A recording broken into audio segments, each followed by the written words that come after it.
Hello everyone, and peace of Christ to all of you. Please invite your friends and let us have a good time sharing some education together.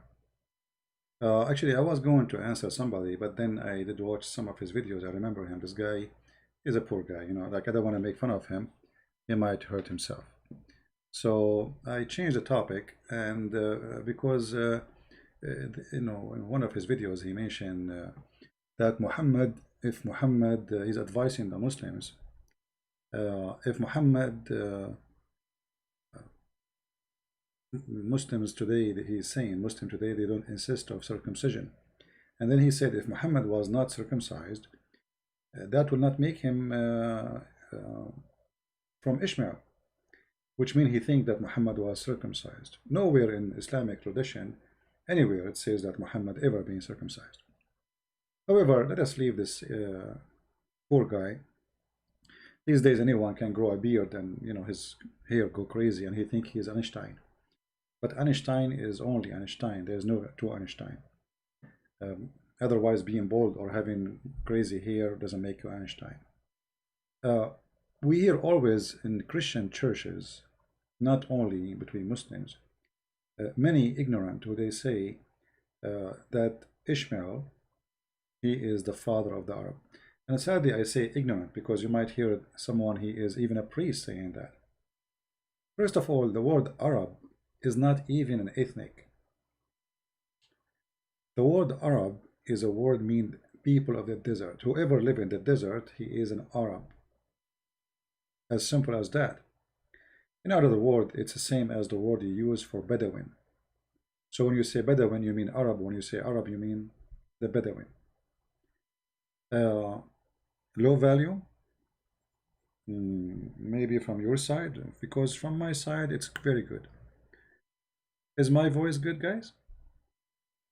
Increase the value? All right, let us see. We will check the setting. Sound is weak. Interesting. Okay, let me check why.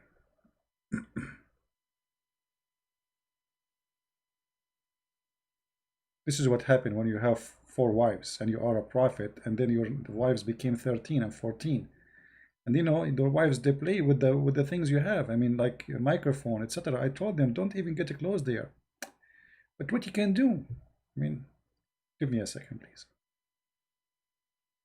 It's not easy to be a prophet these days.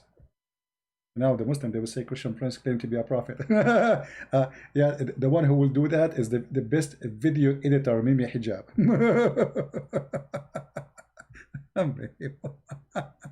Did you say that? Did you say you're a prophet? No, Abdul, I was joking.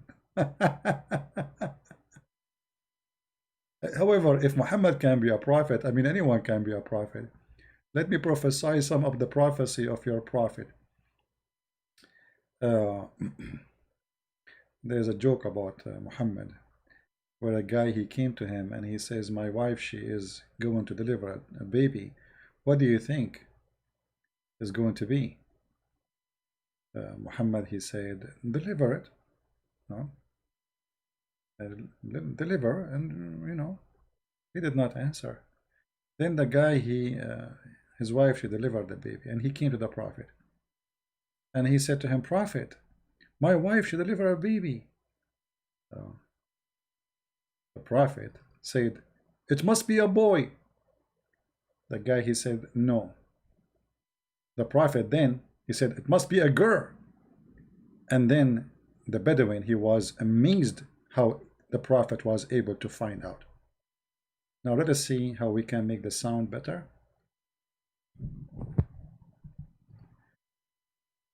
Okay, now is the sound stronger from your side? Is the sound better? I'm afraid if I make it louder, you guys might go deaf. Is it good now? Am I heard? Hello, hello. All right. Is the sound good or no? Is it so strong? Good, no? Loud and clear? Okay. So the question is Ishmael from the Arab? You see, for me, Once actually I have an argument with someone is in Middle Eastern Christian, and you know, we grow in the Middle East and we hear things, and you know, we go to school, and you know, we are like, we don't want to use the word brainwash, but it's somehow it is like this, because we grow up in a society and we take for granted what we hear. Nobody want to go study, investigate. uh, I Before I start actually, I decide to show an article written by a bishop, an Aramaic bishop, who speak Aramaic fluently, and this is his language actually. He's an Aramaic bishop. Uh, Let me see if I can put the image for you here, the article. Give me a second, please. Now the article in Arabic, but doesn't matter really. We can share the link and you can use Google Translation from your side. And you can search actually the article yourself and you can read it. Now, I am not trying to prove my point from an article, but those people, they don't say things unless it is accurate. Here, American Foundation for Syriac Studies. And in order to be teaching in such an organization, you have to be the top, and the guy is a bishop for millions of people. You go there and you will see where he is explaining the word Arab and Arabo. Let me zoom in. It says here, العرب كلمة سامية قديمة معناها سكان الصحراء أو البيداء.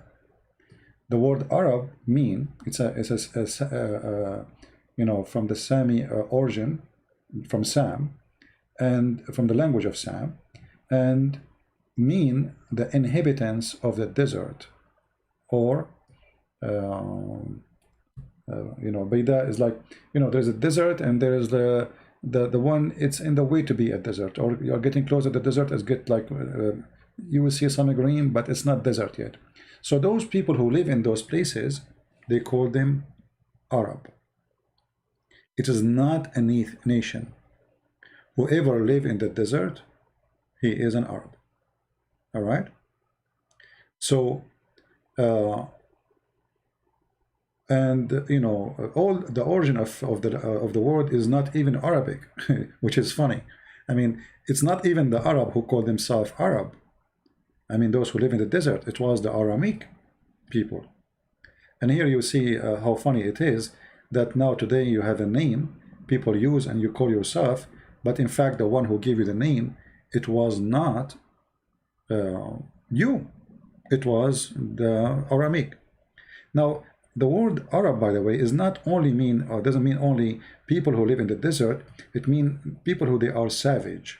So it's kind of like if somebody, he did not take a shower for long, you know, like he's a Badawi, you know. So this is Arab. It can be used even for someone who is not an Arab as a way to describe his situation, let's say. And here he's explaining to us how the words came to the existence today. All right. You can search. Actually, I'm going to post the link for you guys. Give me a second. Let me copy the link. I will post it for you in the chat, so you guys can use Google Translation from your side, and you can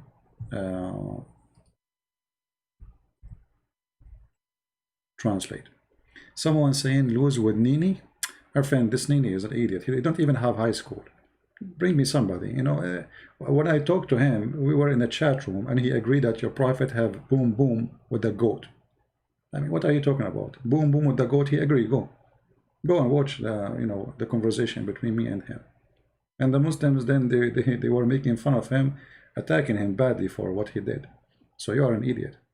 And actually, I think it is you who is mentioning his name, because his name nobody mentioned except himself. Now, so here in this study is showing us where the word Arab is coming from. Have nothing to do with a nation. Arab are not a nation. It's a mix of people who they are. Actually, even if you go and search in the Hebrew, you will find the word Arab mean mix, the mingle. You know, the one is mixed. It's not the one who they are pure. You know, pure in which way? We are losing internet. Very good. Uh-oh. All right. I hope we are not going to lose the internet. Let me see.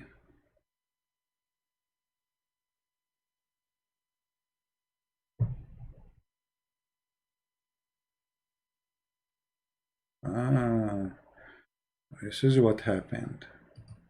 My internet. I hope we are back. Okay, I think now we are back. So, even if you search in the Hebrew, you will find what I'm talking about. However, still this might be not convincing for some people because they are arrogant and they don't want to listen, right? If you don't want to listen, then nobody can convince you of anything. Okay. But this is the origin of the language, and this is what what the reality is. Like as an example, Aramaic, it was a title or a word given. Where you live, it's where you will be called. As an example, Aramaic is the children of Aram, and Aram or Aramaic is a name of those who live in a high land. As you see, so the Aramaic are people who live in the highland, and the Arab are people who they are mixed, many ethnic groups. They live in the desert and they are desert people. Now let us see here some reference from the Bible. Always the Muslims, they try to show you things, they claim that Muhammad is from Ishmael, but if there is anywhere in the Quran it says that? Nowhere. How come? You see, how come the Quran, as an example, mention, like as an example, chapter 29, verse number 27, that Allah, He gave Abraham, Isaac, and Jacob, and from his seeds, the prophethood. Okay, why Allah mention? Because if this is the book made by Allah, so the one is talking here is Allah, right? Which is, we know, it's Muhammad. So why Muhammad here, he dropped Ishmael? If Muhammad is claiming to be from Ishmael, shouldn't Muhammad mention the first, the eldest in the family? How in the world you drop the most important child? For he is the older, or the elder. You see, even in the Middle East today, they call you the father. If you go to Muslim chat room, everybody is Abu, Abu, Abu, Abu. Abu means father of. So the first child you have is going to be your name. Even the name of the guy, they will call him Abu. Let us say you have a child, his name is Yasser Qadri. The father of Yasser Qadri, if Yasser is the older in the family, they will call his father Abu Yasser. So Ibrahim, based on the Middle Eastern tradition, he should be the father of Ishmael, not the father of Isaac, as a name. Because Ishmael is the elder. So look what happened here.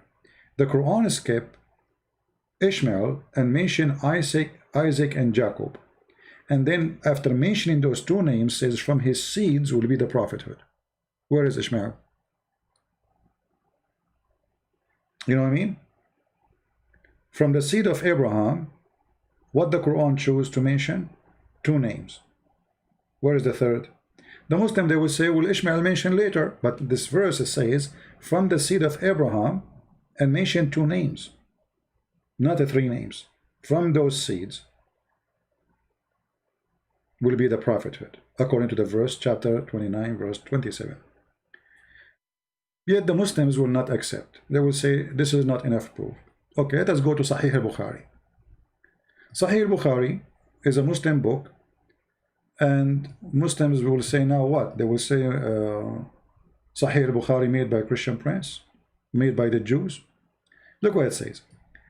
This is the Muslims reporting the story, and according to Muhammad himself. It's not us, it's not me, Those story narrated from Ibn Abbas, the cousin of Muhammad, who Muhammad, named him as the scholar of the nation, right?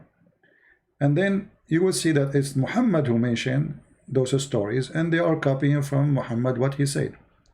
The Prophet said, this is the source of tradition of walking people between them, as-Safa and Marwa. And here Muhammad is speaking about fabrication, about the wife of Abraham, which is Hajar, and the wife and her son. And look what happened here. Muhammad, he confirmed, and his followers, they confirm that Ishmael, he do not know Arabic. Read carefully.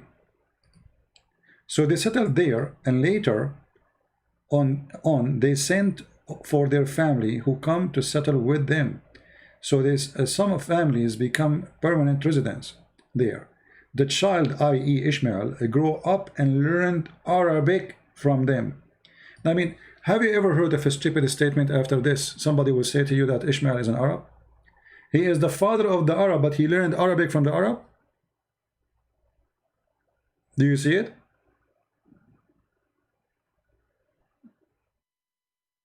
Imagine I go to Indonesia and I am 11 years old, and then I learn Indonesian from the Indonesian, and then I am the father of the Indonesians. You know what I mean? So even their books proving that this is statement or this theory is a joke, is, you know, Muhammad is a fraud. All his what he's trying to do, he wanted to try to get some legitimacy to be from Abraham. Like, I am not from the middle of nowhere, I am from Abraham. Like, hello. But it's obvious that this is stupid. I mean, the guy, I'll go to Germany now, I stay there for 6 months, I learn German, and then I am the father of the German.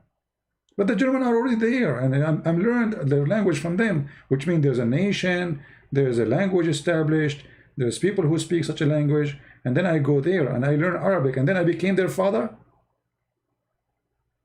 All right? So it's very silly and very stupid argument when they say such a statement. And actually you can see more reference in my books about Ishmael being the father of the Arab. And here in the same time, you know, if I am from Ishmael, does that make me a prophet? No, I mean, do we inherit prophecy? I mean, if my father is a prophet, I will be a prophet too? No. It's about God, you know, he chose people, like, you know, not from everyone from Israel he became prophet. There's chosen people by God who they became prophet, regardless who they are, their fathers. But they are from the children of Israel. Muhammad is not from the children of Israel, and Muhammad is not from Abraham for sure. Number two, Ishmael, he did marry an Egyptian woman. Let me find some reference.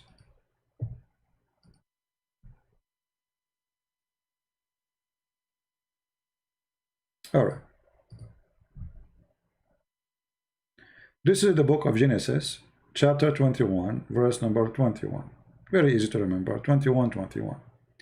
You will see here that he settled Ishmael in the wilderness of Paran, and his mother arranged for him to marry a woman from the land of Egypt. So look what happened now. Ishmael, his father, is an Aramaic man, coming all the way from Iraq. His mother is Egyptian. The wife of Ishmael is Egyptian too. So how he became the father of the Arab? You know what I mean? Do you see what do you see what I'm talking about? So now we have more confirmation that there's no way, even he had nothing to do with the Arab. Even though, by the way, the word Arab means people who live in the desert, doesn't mean an ethnic, as I say. But if we claim, if we say, okay, they are ethnic, somehow they became ethnic. But even, I mean, why the Jews? I mean, long before Muhammad exists. So the book of Genesis is written way before Muhammad even was in the belly of his mother. Why the Jews want to write such a thing? Why they want to lie about it? You know what I mean? So he married an Egyptian woman, and there is then now all the options of having children who are Arab is gone. The Arab themselves, Muhammad himself, the Sahih hadith confirm that Ishmael, he learned Arabic from the Arab. And if you marry from the Arab, even if you marry from the Arab, does not make your children Arab. The children will follow their father. You know what I mean? As an example, Moses himself, he married a Bedouin woman. Bedouin from the desert. Doesn't make the, you know, we can say they are Arab like as Bedouin. You know, we remember that The word Arab means people of the desert. So, but doesn't mean that children of Moses are Arab. Otherwise, we will say Moses' children are Arab too. So this is a very silly argument. But as you see, even the Bible confirms that Ishmael, he did marry from an Egyptian woman. Then if we go, we will find more reference in Genesis 28, verse number 9. You will notice that Ishmael, he lived very close to his brothers, to the point they are marrying from his daughter, as an example. If he is living far away, they will not even know that he have a daughter. You know, we are not living in the 20th century where you can take a plane and you go there, or people speak in the internet. If Ishmael was living in Mecca, it's going to take them maybe a month or so before they can arrive there. And then if we go to more verses in the Bible, we will see Genesis chapter 25, verse number 10. We will find that Abraham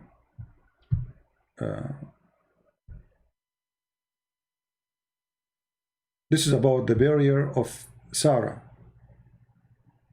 where Sarah was located. Here you will see the death of Abraham. His son Isaac and Ishmael buried him in the cave. So Ishmael and Isaac, they were in the burial, in the funeral of Abraham. Think about it. If Ishmael was living in Mecca, and then in order for the news to come to Ishmael, it needed a month to come to him. And then he needed another month to come and attend the funeral. But he was in the funeral. You know what I mean? That's mean Ishmael, he don't live far away. Maybe a day or two from where Abraham he lived. Remember, I mean, at that time, they cannot let a dead person stay for long, for he will smell bad, and you know, things will go really wrong. They have to bury him as fast as possible. So when we say that his sons Isaac and Ishmael, they buried him, that's mean they are there, and that's mean Ishmael is very close. So how that can be that he was in Mecca? Mecca is like 1,200 mile, I think, maybe like 1,400 kilometer from where Abraham was. You know what I mean? So in order for Ishmael to take a camel or a donkey or whatever, if you want to cross the desert, you have to take a camel. The donkey cannot survive it. Even a horse will, you know, you have to take a lot of water with you. There's no water in the way. So if you take a camel, you know, how long is going to take the camel to be there?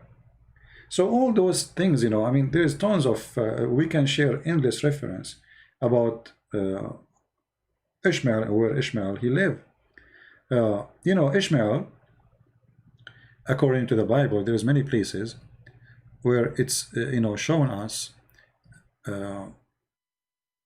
where Ishmael, you know, literally he lived. Let me see if I can find a map. Give me a second. Actually, the map, it was open, I closed it. Okay, let's see where we can find the map. Yep. All right, this is the wilderness of Paran. I mean, it's far away from Mecca. This is in Sinai. And the brothers of Ishmael, they were living around. They were living in that area. So they are not far really from each other. Somebody will say that the Bible says that children of Ishmael, they will be a great nation. My friend, a great nation does not mean, you know, I mean, the Bible mentions many, even small number of nations. They will be great nation. Great nation is about, there is something great about them. Let us say something, not necessarily great as good. It can be great as influence. But in the case of Ishmael, nothing bad about Ishmael actually. And some people think that when the Bible says that Ishmael will be a wild man, That's mean those are the Muslims, and the Muslims look at them, they, first of all, Muslims, 95% of them, they are not even Arab. They are not, you know. The Arab is a very small, tiny minority between the Muslims. Secondly, the Arab themselves, they are not Arab, which means they are not really one ethnic. They are a mix of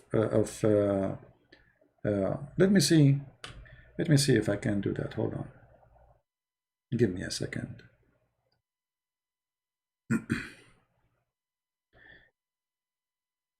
We try always to make our statement facts, not just talk. Talk is cheap, right? Let us see.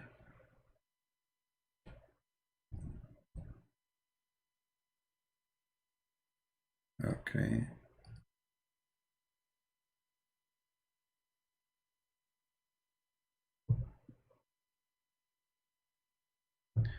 All right.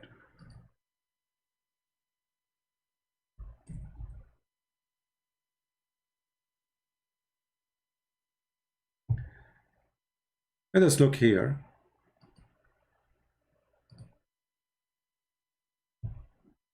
The word Arab. What the word Arab mean in the Hebrew language? Do you see how the word come? Mix, mingles, mix together, mingle self, mix. Aramic corresponding to Arab, to mingle, mingle, self mix. All right. So it's a mix. The Arab are mixed people, and there is people who they have very. I mean, if you look at the people of Yemen who claim to be Arab, they have nothing to do as a look with the people who live in Saudi Arabia. People of Yemen, they are short. Most of the Bedouin, they are taller, way taller. People of Yemen, they have a totally different character. And people, actually, if I show you a picture of those who supposedly are called Arab today. Give me a second. You will find that they have nothing to do with each other.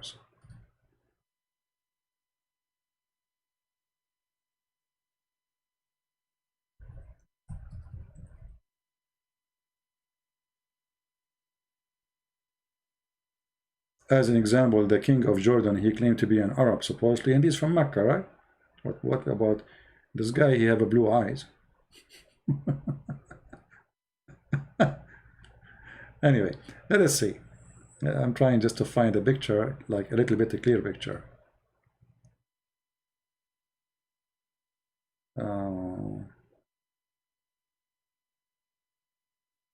I'm searching, just give me a second.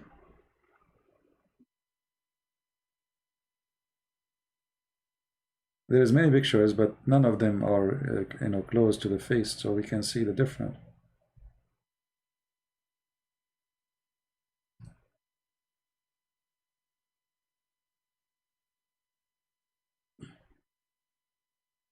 Let us see this picture here. This is the king of Jordan, and those are next to him, they are Saudi. Anyone notice any things they share? Nothing. Now somebody will say to you, well, the king of Jordan, his mother, she is rich. Doesn't matter anyway. People of Jordan look different. The more they are, I mean, Saudi, they look different. They are taller, they are skinnier, they have different build. And not all Saudi are the same, depend on the location, which territory you live in. Every territory have different look, have different even accent. And even Muhammad, he mentioned that his people will not be capable to read the Quran in one letter, if you remember. Why? Because those are mixed. They are not Arab. There's nothing called really Arab. Each one of them have his own potato language. So let us see here.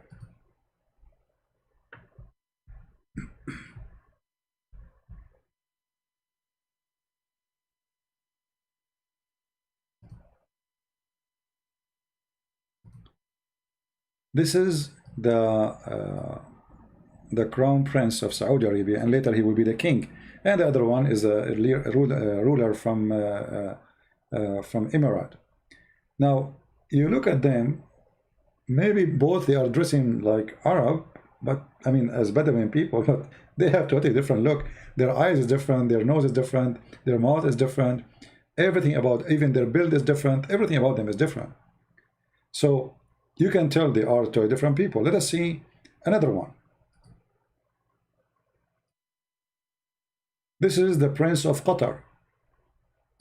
The second you look at him, you will find yourself looking at someone from Pakistan, because simply he is.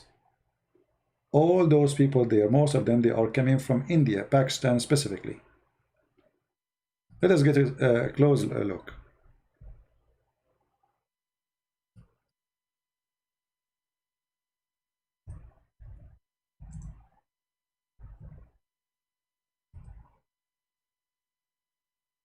Give me a second.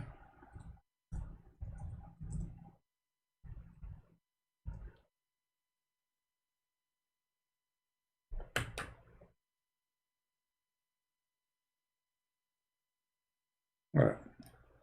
This is the father. If you see him, he is not wearing Arabian clothes. If you see him in the street in Pakistan, are you going to recognize him that he is not a Pakistani person? No way.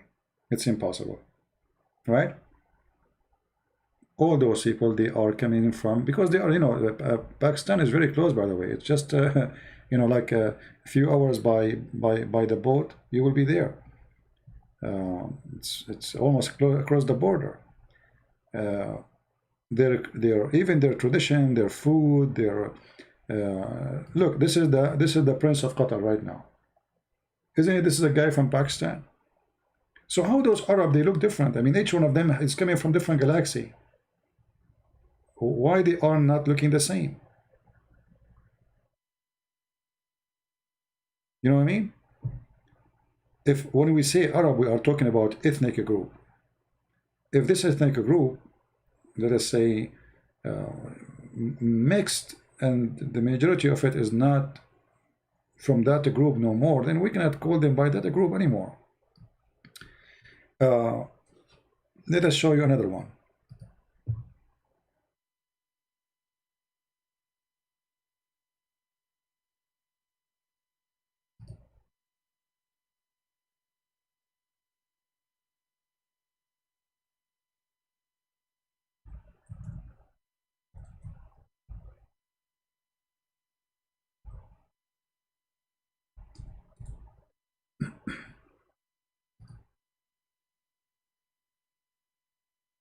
Okay, look at this one.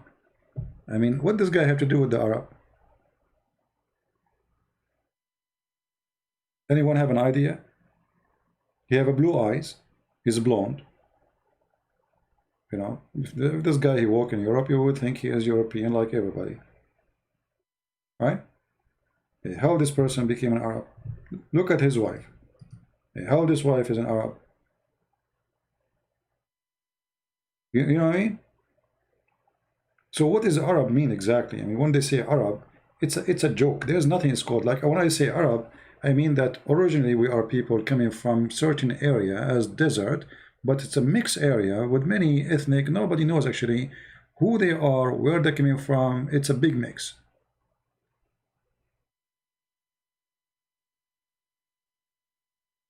Egyptian are not Arab. This guy is Syrian, is not an Arab. The king of Morocco isn't Arab. They are Moroccan, they are African. What make them Arab? You know, imagine, even the Muslim confirm that 4,000 Muslims occupied Egypt. At that time, there was 4 million Egyptian. You believe it? Somebody will say, how 4,000 can occupy 4 million? Those Egyptians, they are farmers, they are not warriors, and they were controlled by, you know, a little number of Roman for centuries, and the Egyptian give up. Nobody can fight the Roman. And they have no power to fight them.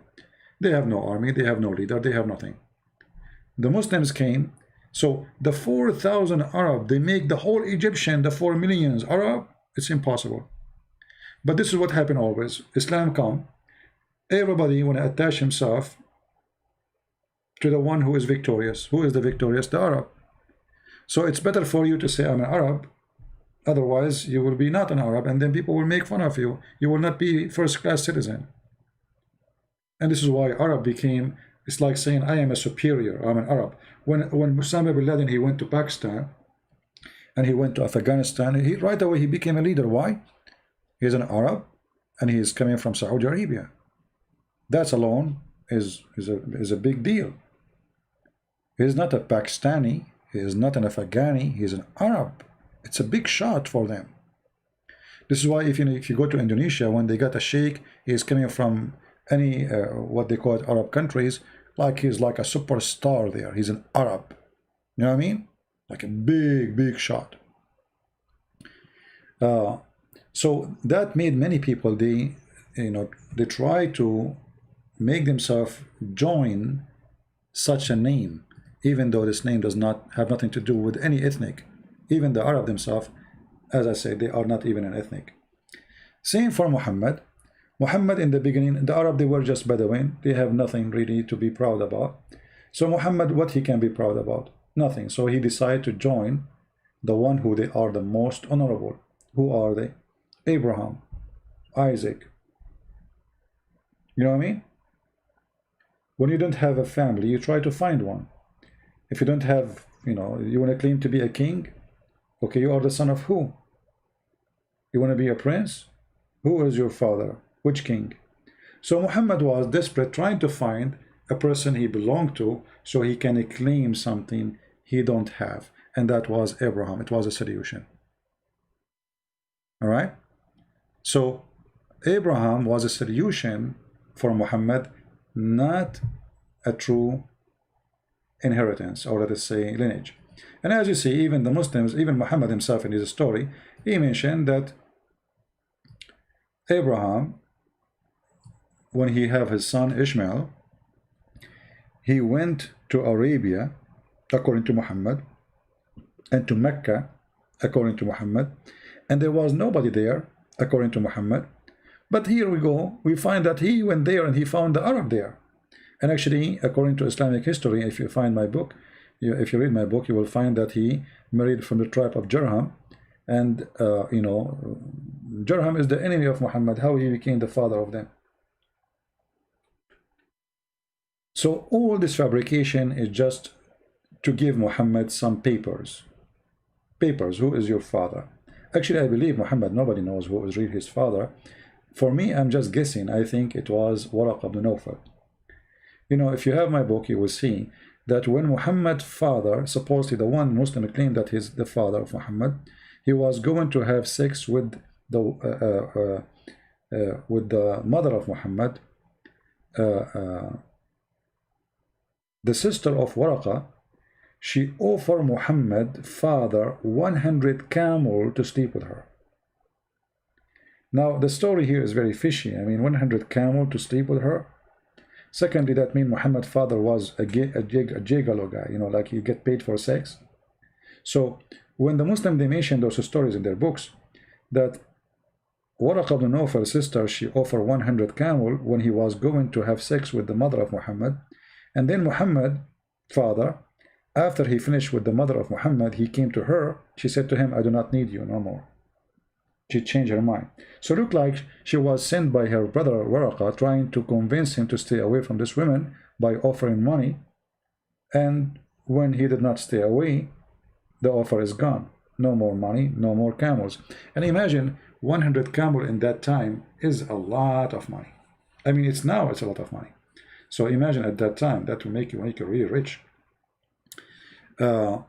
Same time, Islamic books prove that Muhammad was born 4 years after his father's death, which is very stupid even to mention that this guy, his name is Abdullah, and he is the father of Muhammad. And Abdullah, he died, and then his wife, 4 years after, she gave birth to a son. You see, the father and the son both, they supposedly they have sex with 2 women in the same night. So when we see the Muslim, they say that Muhammad and his uncle, they are the fruit of sexual relationship in one night. So how Muhammad was born 4 years if Muhammad's father was dead 3 months after? So to make it simple, let us say there's two guys, they have sex with two women in this night. And then one of them, he died after 3 months. Or let us say 6 months. And then after 4 years, the one who died, the woman he slept with, she gave birth. That is Muhammad. See? So everything is against Muhammad. We don't know who is Muhammad. When the Muslim, even they say that Muhammad, his father, his name is Abdullah. How his name is Abdullah, but he don't believe in Allah? How his name is Abdullah, but he will go to hell? You know what I mean? If the guy, his name is Abdullah, why he is going to go to hell? Slave of Allah.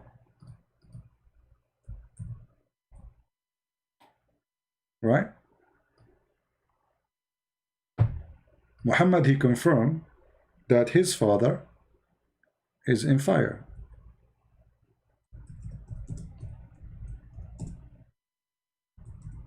So what I believe that the real name of Muhammad is unknown. In the Middle East, if somebody is unknown, we say Abdullah Fulan, which means unknown slave of Allah. Unknown person. Abdullah is a name, is a title. You give it to somebody, is supposedly unknown as a person. We don't know. All right? A man asked, where is my father? Messenger of Allah said, your father in hell. When he turned his back, he said, my father and your father in hell. You know what I mean?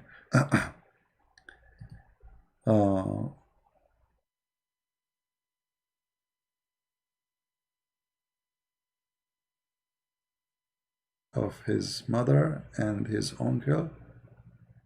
No, you guys, you are mixing things up. No, I'm saying, okay, I made a video about it. You can go and search it. About Muhammad was born 4 years after the birth of his father, but the death of his father. What happened, that family, you know, the family, they go and they get married in the same night. So let us say, I am, let us say, 70 years old. My son is 40 years old. We go, we get married in the same night. From the same family. Even sisters. You know what I mean? And then, what happened, that I die. And then, the woman I slept with was supposed to be my wife 4 years after she gave birth. So this is what happened. Are you getting the point? So both of them, they have children. But one of them is 4 years older than the other one. So the child, which is not from the son of Muhammad, was born 4 years before Muhammad was born. But Muhammad's father was dead already. How that can happen then? You know what I mean?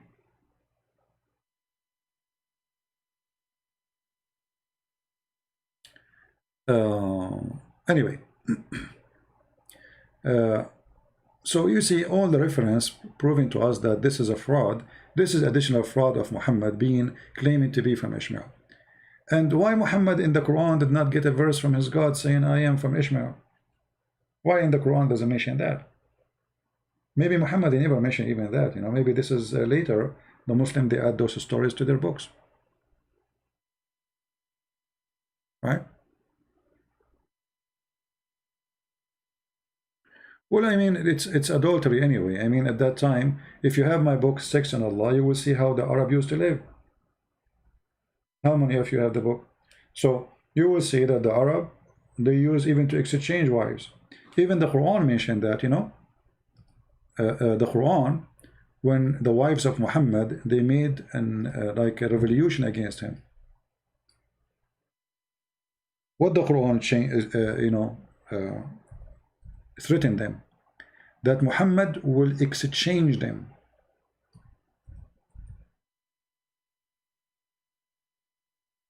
How you can exchange women? Change or exchange? In Arabic it says exchange. Yubaddil. Mubadala. I give you, you give me. So what the Arab used to do, when Like you go to this guy, you say, you know what, even sometime not a permanent exchange, like temporary, like you are bored from your wife. So you go to this guy, you say to him, can I have your wife for like a month or two, and you take my wife for a month or two? So they exchange. So look what the Quran is saying.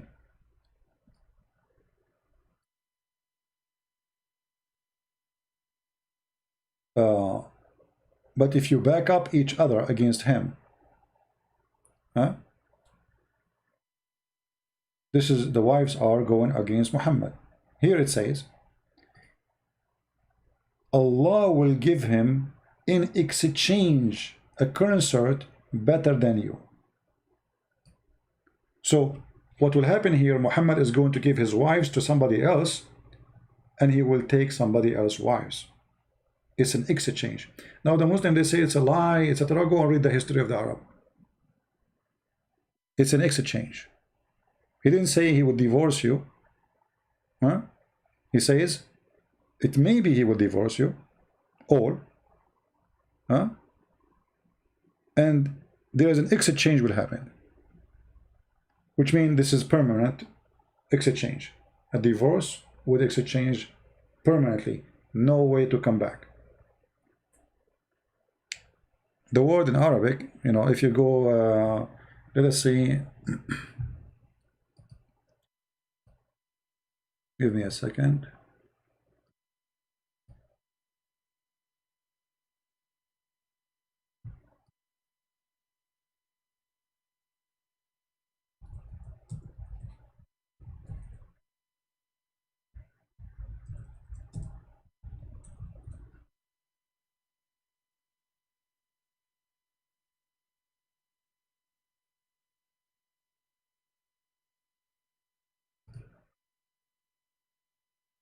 Actually, even in the translation, they are, you know, this time they are saying it means exchange. So we do not need to use this.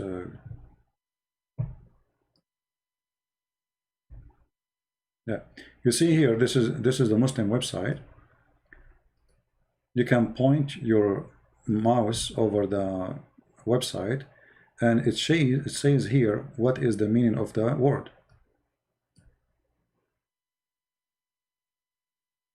He will substitute for him. Even in the other translation, it says exchange. Here they change it.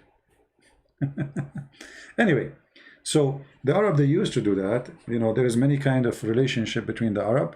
Even sometime, if you have, if you want to have a son, and from a noble family, from a good blood. So what do?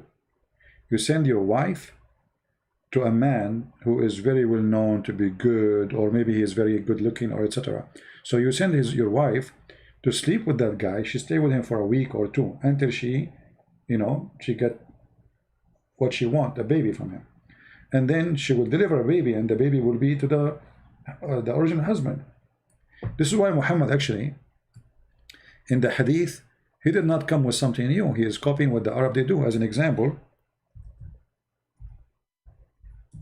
Muhammad, he says, the child is for the one who owned the bed. Do you see it? The boy is for the owner of the bed. Who is the owner of the bed? The husband. If the woman, she sleep with someone else, the child still is not for that man. It's the one who owned the bed. Do you see it? Which means, if God forbid your wife, she slept with somebody, and you are a Muslim, and now you know that this is not your son, according to Islam, you cannot say he's not my son, because you own the bed. And according to Islam, the real father cannot say this is my son, for he don't own the bed. Do you see it? And here you see a very stupid rule, because now imagine if a guy, his wife, she was sleeping around, and he found that she is sleeping around, and the wife, she gave birth to a daughter, but this is not his daughter. This is not his daughter. And now he knew that this daughter is from the guy who was sleeping with his wife. What do you think he can do to her if he's an evil man? You know what I mean? So what Muhammad here established, which the Arab used to do, is very ugly. Because the man, he might now seek revenge from the man who was sleeping with his wife and maybe rape the daughter, which is not his daughter anyway. And Muhammad, he taught even the opposite. If you go in the Quran where it says وَجَعَلْنَاهُ نَصَبًا وَصِهْرًا, and read the interpretation, you will find that the Muslims agree in chapter 25 verse number 54 that if a man, Islam only consider marriage as a relation for lineage, which means if a man have a daughter and she is not from marriage, he can sleep with her. And I change any Muslim to say I'm lying. This is what it says in their books. We can show the reference right now as we speak. All right? So if a Muslim, he have a girlfriend, and his girlfriend, she delivered to him a child with his son or his daughter, legally, according to Islam, you know, she is not his daughter. Because daughter is only a daughter from marriage. The Quran confirms it is not lawful for you to sleep with your daughters. So that is make it clear. Quran saying you cannot have sex with your daughters. But who said that those daughters are daughters in Islam? Which means if it's only from marriage, she is considered as a daughter. This is why a child from a daughter in Islam or fornication is not considered as a son or a daughter, and they don't carry even the name of the father, and they don't deserve a child support, and they cannot even inherit any penny from their father. All right? Do we have any Muslim he don't agree?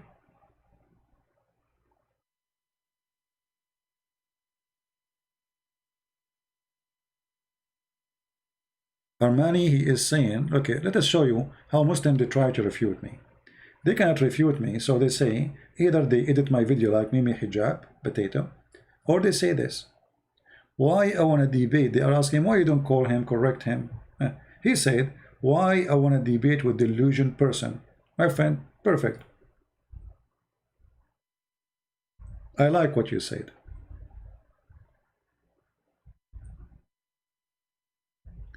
A delusionate person. Isn't it this is your prophet? He used to imagine things happen to him, but they never happen, including having sex. So if you are not willing even to talk to me because you call me delusionate, so how you follow Muhammad? Huh? And now he will try to change the topic. Here we go. This is your prophet. You Muslims confirm that your prophet is a bewitched man. What does that mean? He's possessed. Bewitched. So he began to imagine that he had done a thing which in fact he did not. Like what? Like what? Like what? Huh? Like sex.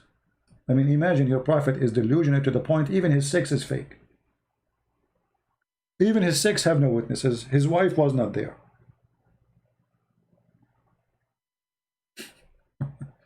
So when you speak about something, this is why they don't dare to debate me, by the way, because whatever they say, I will give them the spank they deserve. You do not need a link, my friend. Always, anytime you want to find something, just type few words you see in the screen. You can freeze the video. Search. Was bewitched, so he's that began to imagine. You know, if you search it in Google, you will find the same reference. All right? Or I'm showing the hadith here. It's Sahih Bukhari 3175.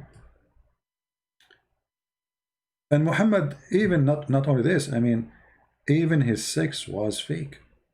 Read carefully. This is his wife. She was saying the following. The Prophet continued for such and such a period of time, imagining that he had sexual intercourse with his wives, but in fact he did not.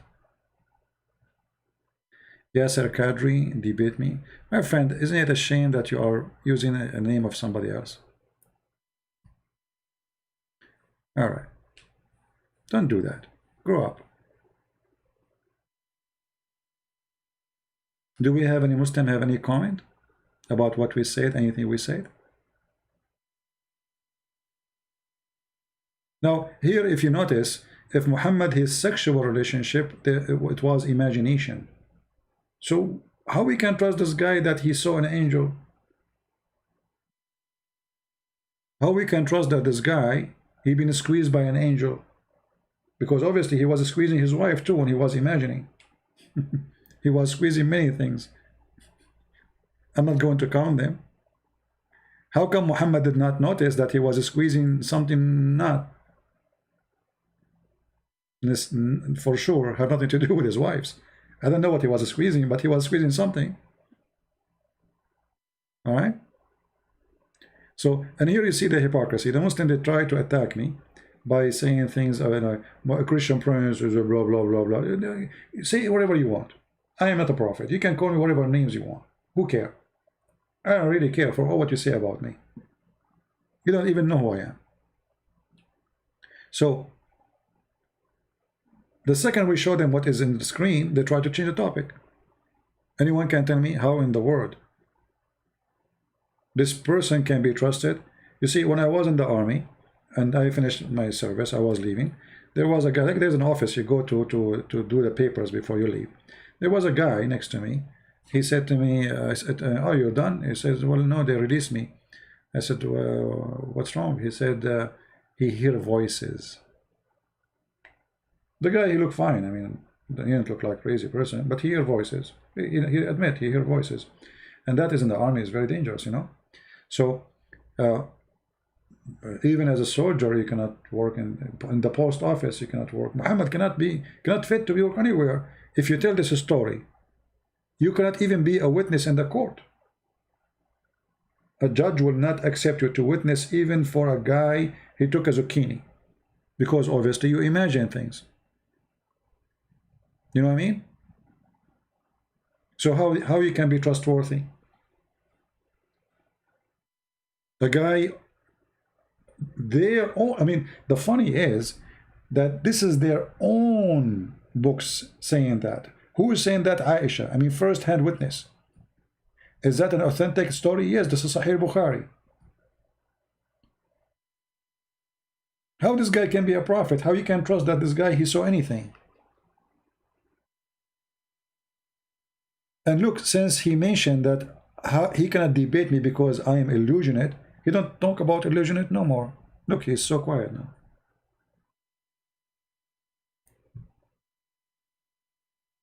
What is your opinion, Aramani? You just gave me your opinion and you get busted. Let's see if we have a growing up Muslim here in the chat. Any Muslim want to say anything? Any Muslim have a comment?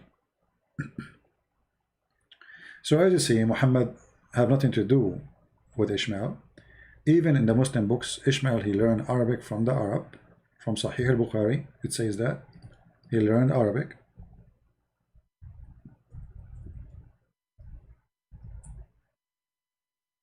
From the Arab, as you see.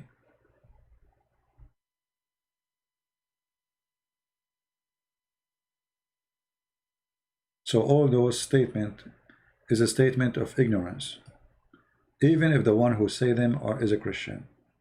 It's okay. I mean, you get to be ignorant for some time. You know, me myself, when I was a kid, I heard people saying, "Is Muhammad from Ishmael?" From Ishmael. So for a while, I was thinking, okay, he is from Ishmael. How I know? Until you start, you know, digging and searching and studying, and your knowledge increase, and then you will find that this was nothing but a false, you know, statement. And you know, there's many people, they go today in churches, they claim to be teachers, but they don't have no idea what they are talking about.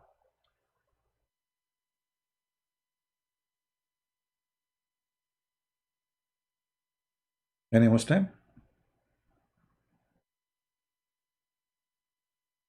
Arabic does not exist in the time of Ishmael. Actually, you know, I believe this can be very accurate.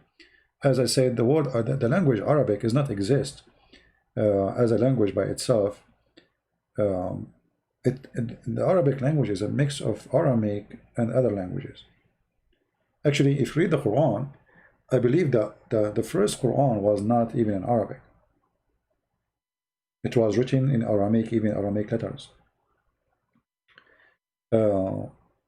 And everything the Muslims today they use in their Quran, obviously it's Aramaic, but they don't know what the word means. As an example, if you say to a Muslim, okay, you say Abraham, what Abraham mean? He don't know.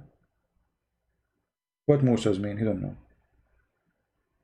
You know, okay, this is Hebrew supposedly, but you know they have meaning in the Aramaic language because Aramaic language is the mother language.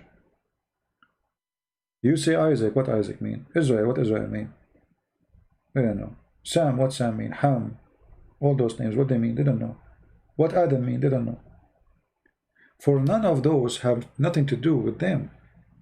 It is names and stories brought to them from other nations. You know what I mean? So, because it is, let us say, imported culture, there's a gap when you read the Quran and you read the story of Muhammad. There's no connection. Muhammad himself do not know what he's talking about. As an example, if you ask Muslims, let us go to the Quran.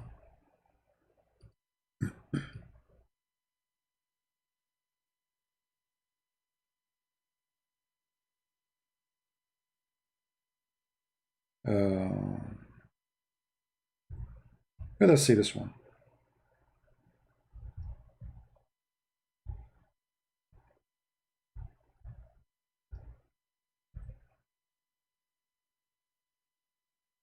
Chapter 19, verse number 1. You ask the Muslim, what is this? They say this is a miracle. Oh, what do you mean it's a miracle? What is this? Allah knows best. What do you mean Allah knows best? Do Muhammad know? No. Do Aisha know? No. No, they didn't know. Why? Because Muhammad is a thief. He was copying from the book of Waraq ibn Nawfal. And in the beginning, Waraq ibn Nawfal, he wrote Kahiyas. What Kahiyas mean? You have no idea. Have you ever heard of somebody as a teacher?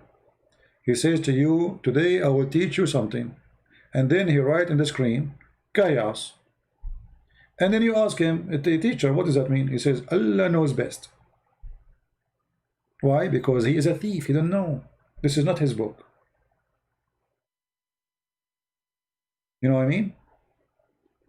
This is style of writing is Aramaic style, Christian Aramaic.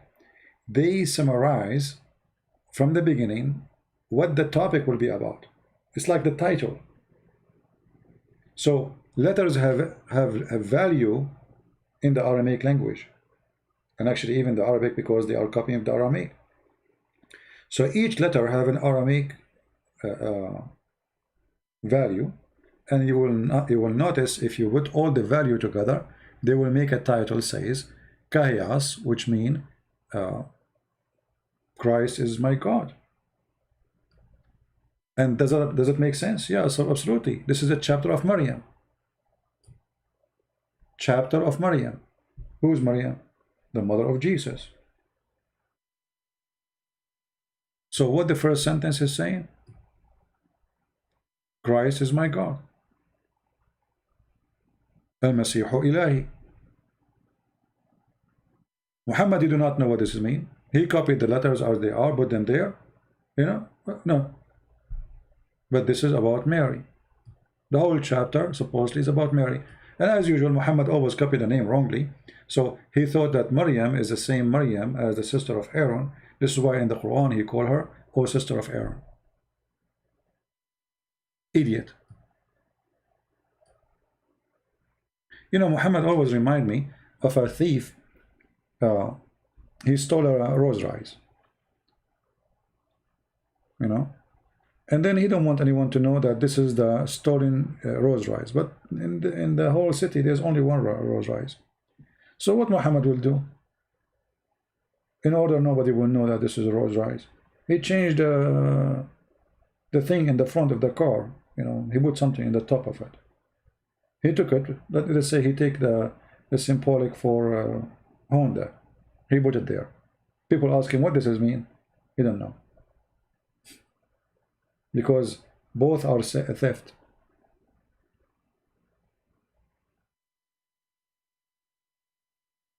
All right. Do we have any Muslim have a comment?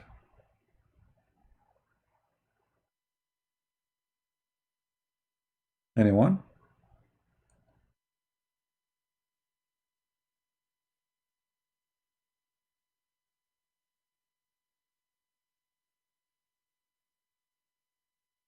Where Jesus says, I am God, worship me. Will you, why you call him? This is an example of stupidity. Yes, sir. I know that this is not Yasser Qadri, the real one, but I don't know. If we ask Yasser, why you call him Jesus? I mean, look how funny. Look how funny Islamic cult is. Where Jesus said, I am God, worship me.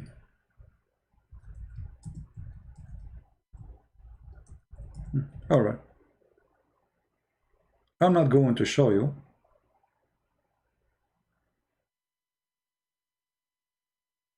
Where he said that for now, but you just confirm to us that he is the Savior, so he's God. Do you know what Jesus mean? What Jesus mean? If we ask this Abdul, the one who is saying, where Jesus said, I am God, worship. Do you know even what Jesus mean? Yeshua? You don't know. It take you 2 seconds to go and search, and you will find that you are an idiot by asking the question, because the name give you the answer.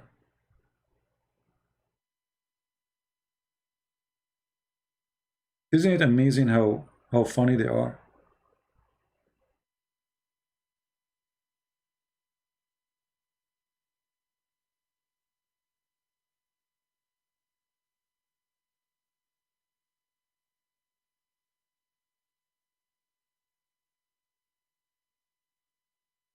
And that's why I say always, stupidity is amazing. You just, you call him the Savior and you say, where he said, I am God? Who can save us save God?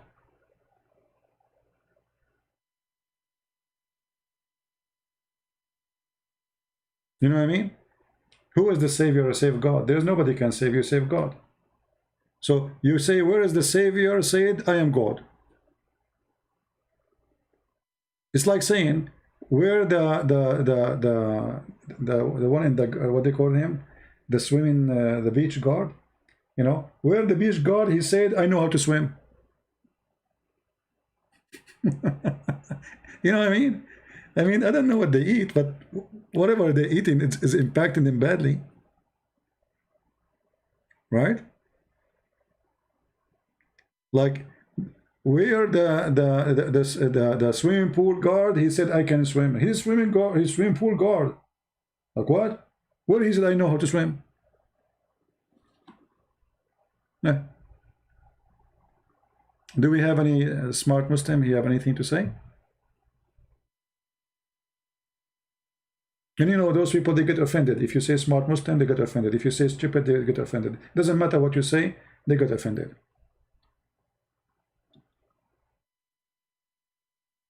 He saved you from the Dajjal. That's wonderful. The Dajjal is the most dangerous creature. He is the devil. That's alone, that's mean he's God.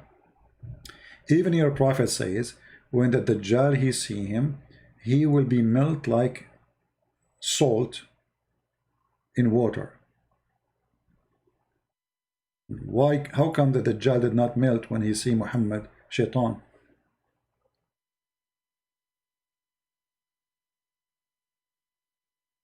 Do we have any Muslim want to say anything?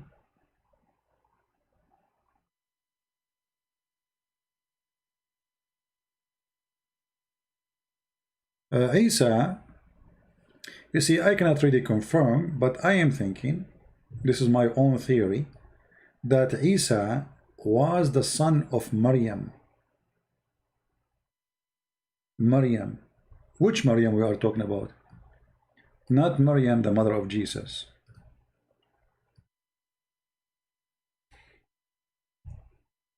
Maryam, the sister of Aaron, which the Quran confirmed that Muhammad think that Mary, she is really the sister of Aaron in chapter 19, verse number 28.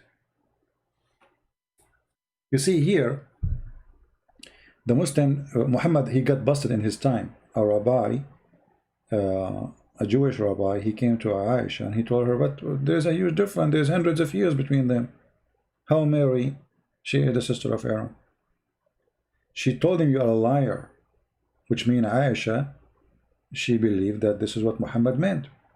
But when the news came to Muhammad, Muhammad got busted. So he need to find a solution. So he said, at that time, they used to call them by the great ancestor, the great one. Okay, why the great one? Why Aaron, not Moses? Secondly, Mary, she is not from the tribe of Aaron, which means she is not a tribe from Moses.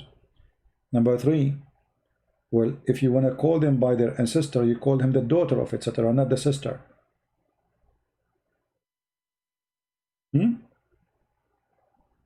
The daughter. To say the sister, you are making her equal to her grandfather, and this is not right.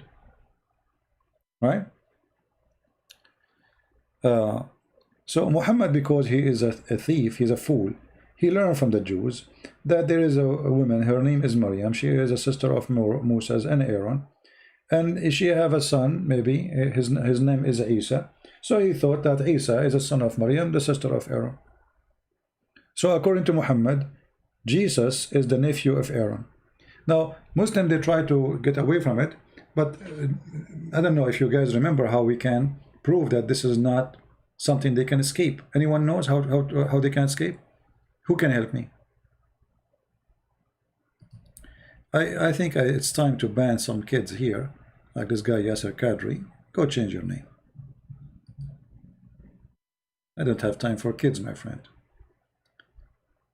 Anyone knows how we can get them busted? Not only you say, like, okay, what if a Muslim says to you what Muhammad said? Oh, they used to call them by their great ancestors. How we can get them busted? That this is not a serious. This is not what happened. Look what happened. Mary in the Quran, she is the daughter of who? Anyone remember? Even there is a chapter in the Quran. It's called the chapter of Imran.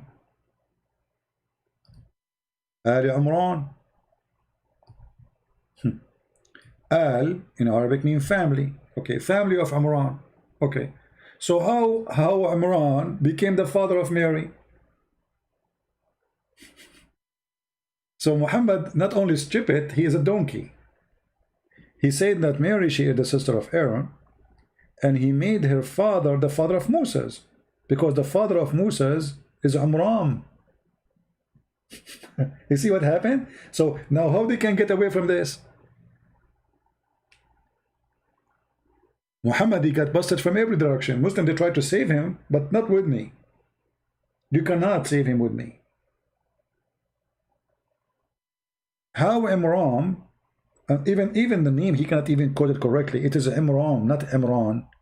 But Imran, you know, the last letter, instead of saying N, he said M, he said N. But how Mary, father, became the father of Moses?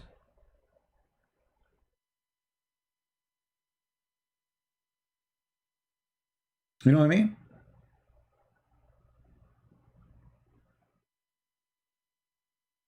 Imran has no sons. Imran has only a daughter. Christopher, I don't know. You are thinking in different direction. Our friend, Mary, her father is not Imran. Where the Imran is coming from? Are you a fool?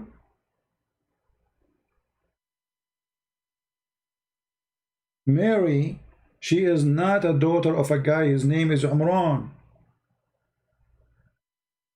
The only Imran we knew is the father of Moses and Aaron, and this is why the Quran says Mary, the sister of Aaron.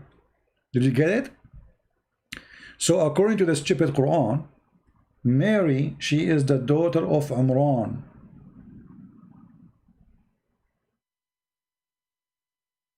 But Imran is the father of Moses. And that explains why in chapter 19, verse number 28, It says that she is the sister of Aaron. Are you getting it? Or still trying to swallow?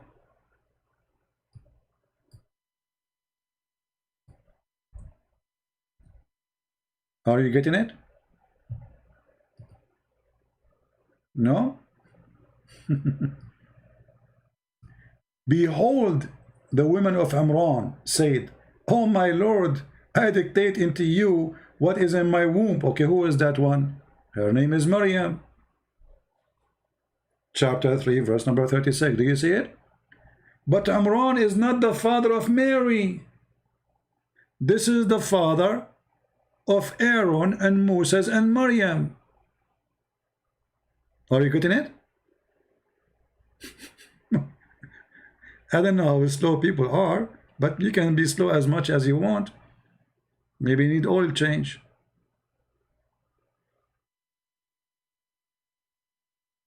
Right?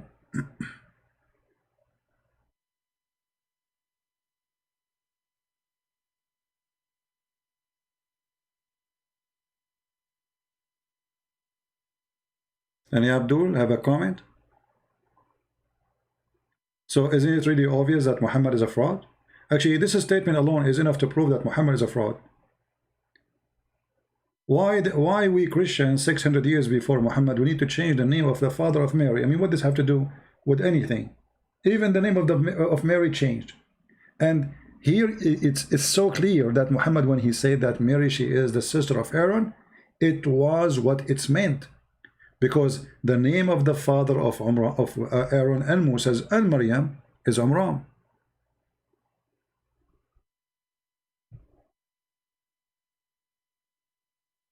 It's clear like the sun as clear. But if you are a person who don't want to, I mean, if the truth hurting you, okay, take some drugs maybe. You know, just lie to yourself, says, no, I can't believe it. Any Muslim have anything to say?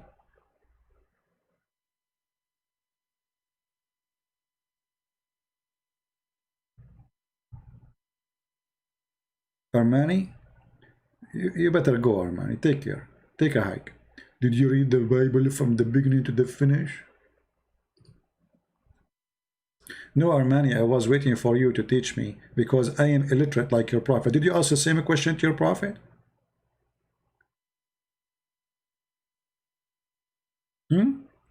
I mean, how your prophet, he confirmed the book which the Christian have, but he don't speak their language, he don't speak their book language, he don't know how to read even his own language. How you confirm the book?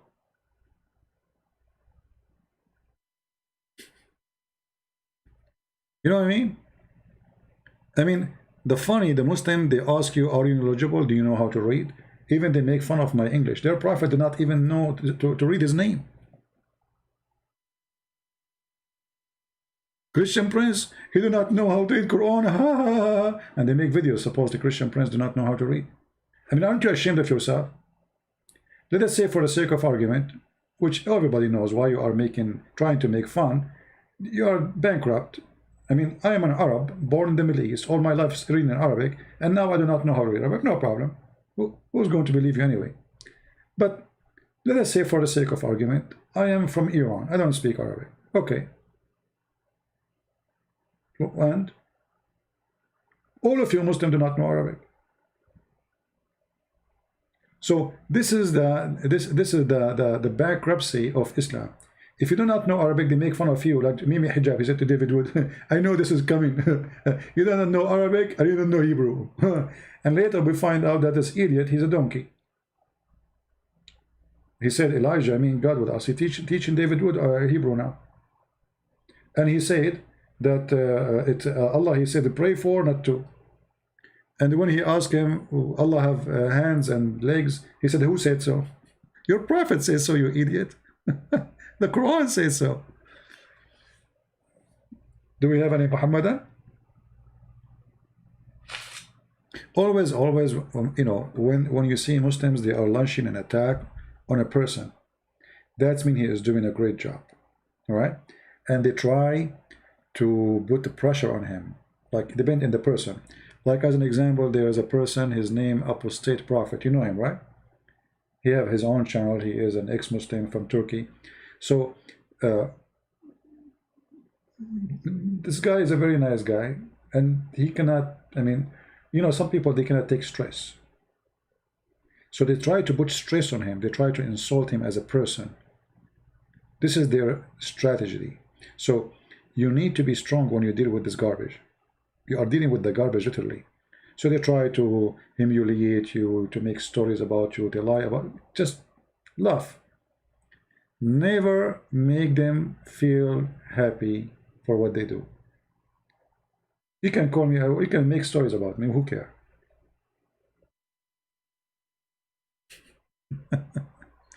Once, in a chat room, somebody says to me, Christian Prince, Muslims, they say that you love women.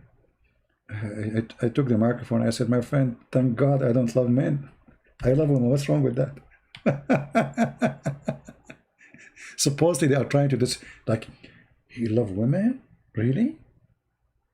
What? What does that mean? They try to make you like, I mean, imagine who is talking about loving women. They have a prophet who was jumping from a woman to a woman like a monkey. I am, you know, I don't have 13 wives. I don't have a girlfriend. I don't have anything. Do you like women? Sure, women are beautiful. Why not? God, he made me a man. So if you are making me like feel bad, like, is that women? No, I will laugh at you. So they try to make you like the devil, you know, he love women. I was so, oh, who, what? Yes, thank God. I am not going to do the same as Muhammad, who was licking the face of Osama. You know, remember the say of Osama? He licked his face and he said, I wish if Osama, or if Osama was a girl, I will dress him until he grow up and get married. Why you are wishing Osama to be a girl? Licking his face. Right? So they tried always, anyone who speak against Islam, they try to put you down. And look what happened now with Yasser Qadri. You know, Yasser Qadri was their sheikh, was their scholar. They love him. Allahu Akbar. He teach them even terrorism, you know. I got him busted many times. Yasser Qadri, suddenly he said something they don't like. The Quran is a shish kebab. Or Qadi. Yasser Qadi, huh? Suddenly, they are waging war in Yasser Qadi. Suddenly, this guy is not a Muslim. I will not be surprised, by the way, if they say that he is sent by the Jews. You know? I'm telling you, I will not be surprised if they do so.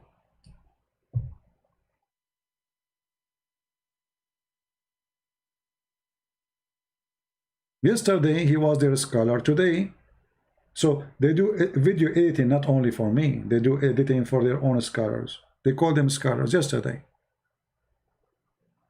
he was a scholar. Today is the enemy of Allah. And now this guy is going over from place to place like a monkey, flagging the videos about him, specifically Christian videos.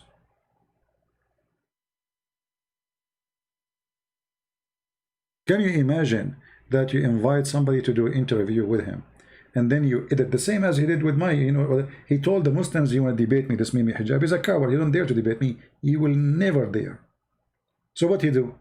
We call, Christian Prince, listen to this. Did you say this?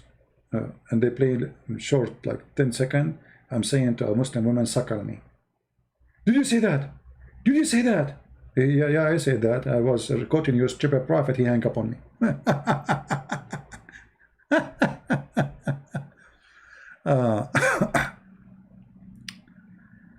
Only ban people who act like child, not because. Yeah, you know, we ban people. You know, there's people, they are coming here just to be annoying. I don't ban you for you. You know, I say always, actually, I say only Muslims can call me. Many Christians, they wish they want to talk to me. I give opportunity to Muslims, so I'm not banning Muslims. That's not true. But if somebody coming like a, you know, a kid, like a monkey, keep repeating, spamming, we will block you, even if you are a Christian. Who cares? Either you are an adult, speak like an adult, or, you know, go watch cartoon with Aisha. So do we have any Muslim want to say anything to us to prove to us Islam from heaven, from God? Until now what we see that Islam is really funny, stupid. I mean, what kind of a prophet he think that Mary, she is the sister of Aaron and she is the daughter of Imran, as you see. How when the word Mary, she became the daughter of Imran? What happened? Do you think Mary, she went to the Social Security Department and she changed her name? I'm just wondering, maybe.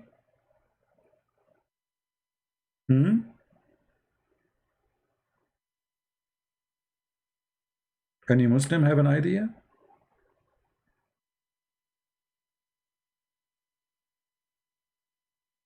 Anyone? How Mary, she became the daughter of Imran? I want to know. Who want to help me?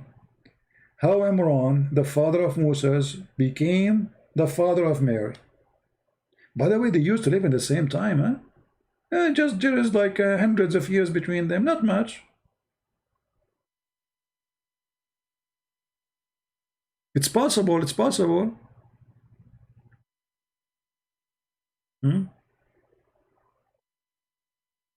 Magic, magic can happen.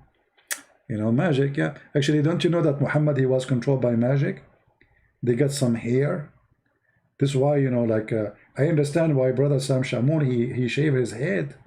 I think he is afraid somebody will control him by his hair. Yeah, they got his hair, brother. Very evil people. Never give your hair to somebody.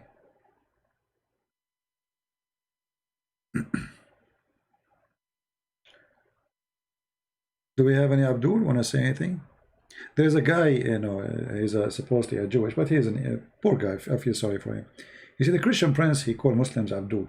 Guys, do you remember my debate with Sheikh Abdul Wadud? His name is Abdul Wadud, Abdul, you know. So he says he tried to insult them by calling Abdul. Abdul, my friend, Abdul is what they call themselves. Sheikh Abdul Wadud, he gave me an example. If you remember the debate, he says, I will give an example. There's a guy, his name is Abdullah, and the other one, his name is Abdul. You remember? Go watch the debate.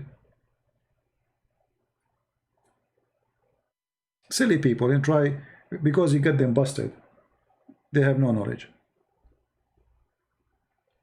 For me, by the way, when Muslims or even anyone, they attack me, I believe it's for the benefit of what we do. The more people they speak against us, the more people watch my videos. And this is exactly what I want. You know what I mean?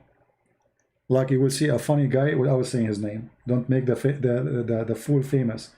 He says, Christian, you know, guys, don't watch Christian Prince videos. Each time I go to his channel, I see people watching his videos. You idiot. So why you are going there if you don't watch them to watch it?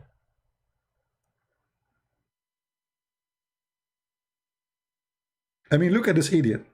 He is trained the Muhammadan. Don't watch Christian Prince channel. He says every time he go live on air, I go to his channel and I see you there. Don't go there. But so why you go there yourself? And those who do not know who's a Christian Prince, they will wonder, like, who is this guy, Christian Prince? Let's see his video. You know?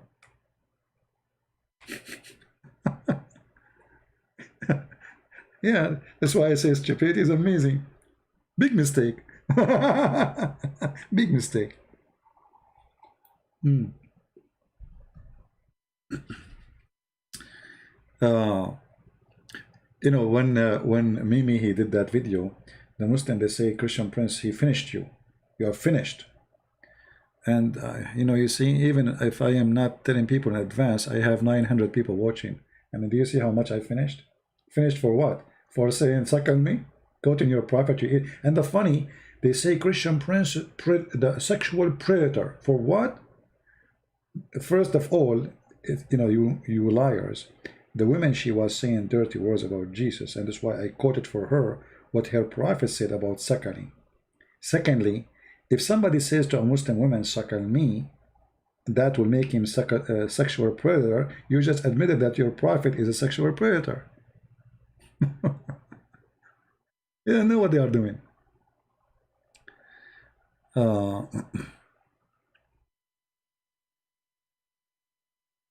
Anyway, do we have any Muhammadan have anything to say? Who is a Muhammadan? He can tell us something good about Islam. Forget about everything.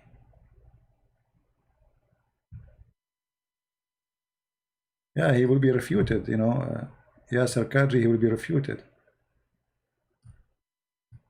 I saw a video actually of a Muslim. He's refuting Yasser Qadri by speaking about letters. He says, as an example, in some verses, the letter it says this and letter says that. It's just a different letter. This is not what the Quran is about, my friend. What letter? What letter? One dot can change the whole meaning of the word. Secondly, when you say it's preserved, it is preserved, right? And then we find that, as an example, one chapter, which is Al-Ahzab, used to be equal to the chapter of Al-Baqarah. How many verses in Al-Ahzab? Let us see. This is the chapter of Al-Ahzab, as an example, not just, you know. How many verses are there? Let us check together. 73. How many? Total of 73. This chapter used to be equal to the chapter of the cow. How many verses in the cow chapter? Read carefully. 286. So how many verses are missing in one chapter? And this is according to Muslims' reference, not to us. According to Muslim reference, according to Aisha, according to the scholars, from 286 we have 73 only. What happened? The goat ate it, maybe, as the hadith says. There's 213 verses missing in one chapter, according to Muslims. So what one letter and two letters and five letters? What are you talking about? Right? What letter? And by the way, I'm very upset that they are missing, because that will make us, we have in one chapter 213 jokes is missing.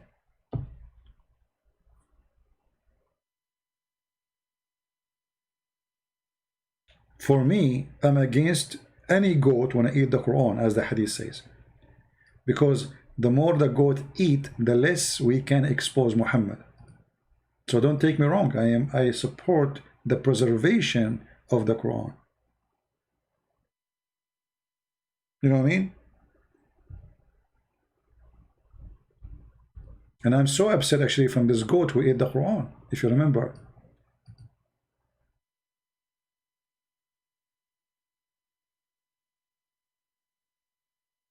If I know that this goat will do that, I will shoot the goat if I was there. I will never let her even get close to the bed of Muhammad.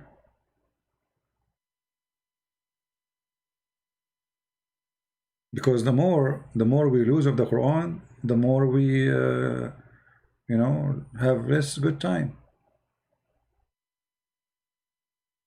Any Muslim have anything to say? By the way, as long as the Quran says anything happen is by the will of Allah, so do you think this goat was sent by Allah?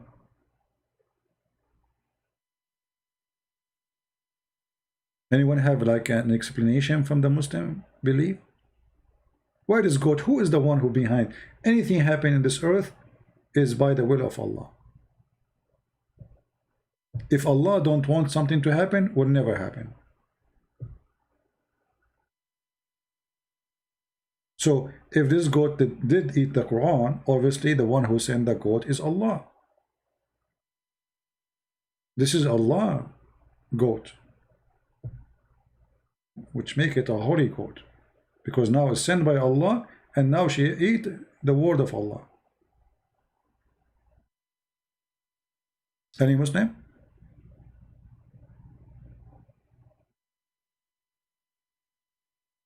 No, like, you see the Quran confirm that nothing happened.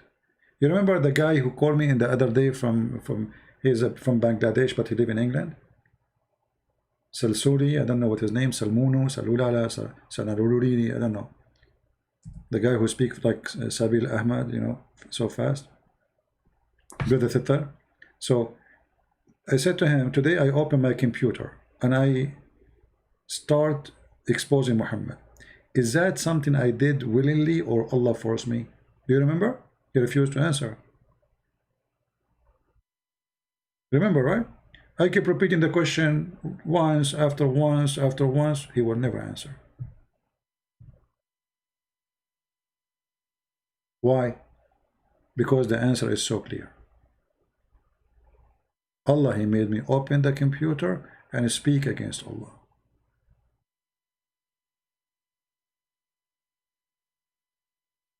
What kind of religion is original? So when the goat, she ate the Quran, obviously Allah, He sent the goat.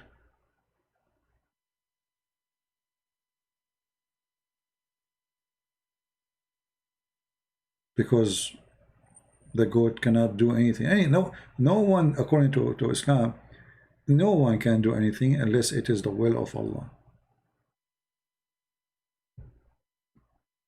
Even your adultery, if you have adultery, it is from Allah. Allah, He wrote for you the adultery you will do. You see, Islam can be, it can be like, you can make it look nice by adding some spices here and there, and making some lies. Muhammad was a decent man. He was the best of his people. He was from honorable family.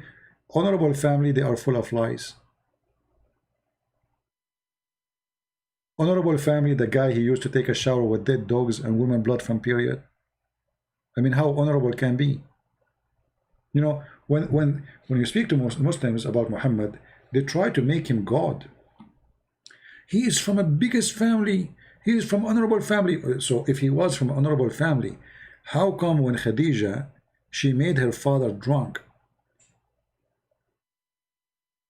just to make him think that he agreed to marry her to him? She needed to commit a fraud with Muhammad by the help of Muhammad in order to make her able to have Muhammad in her bedroom. Why the father was rejecting Muhammad? Remember, Khadija, she was married to 2 men before Muhammad. She had many kids before Muhammad. She is way older than Muhammad. So actually, the father should be happy that a younger man is going to marry this woman. Especially, we Middle Eastern, all Middle Eastern, they want to have a virgins. Are you a virgin? If you're not a virgin, bye-bye. Okay? Yeah. So how come Muhammad want to marry this woman who is not a virgin and have many kids? Because she have money. And Muhammad is not from an honorable family. Otherwise, the father will be dying to make her have such a husband. As the Muslim claim, he is the most decent man. Trustworthy.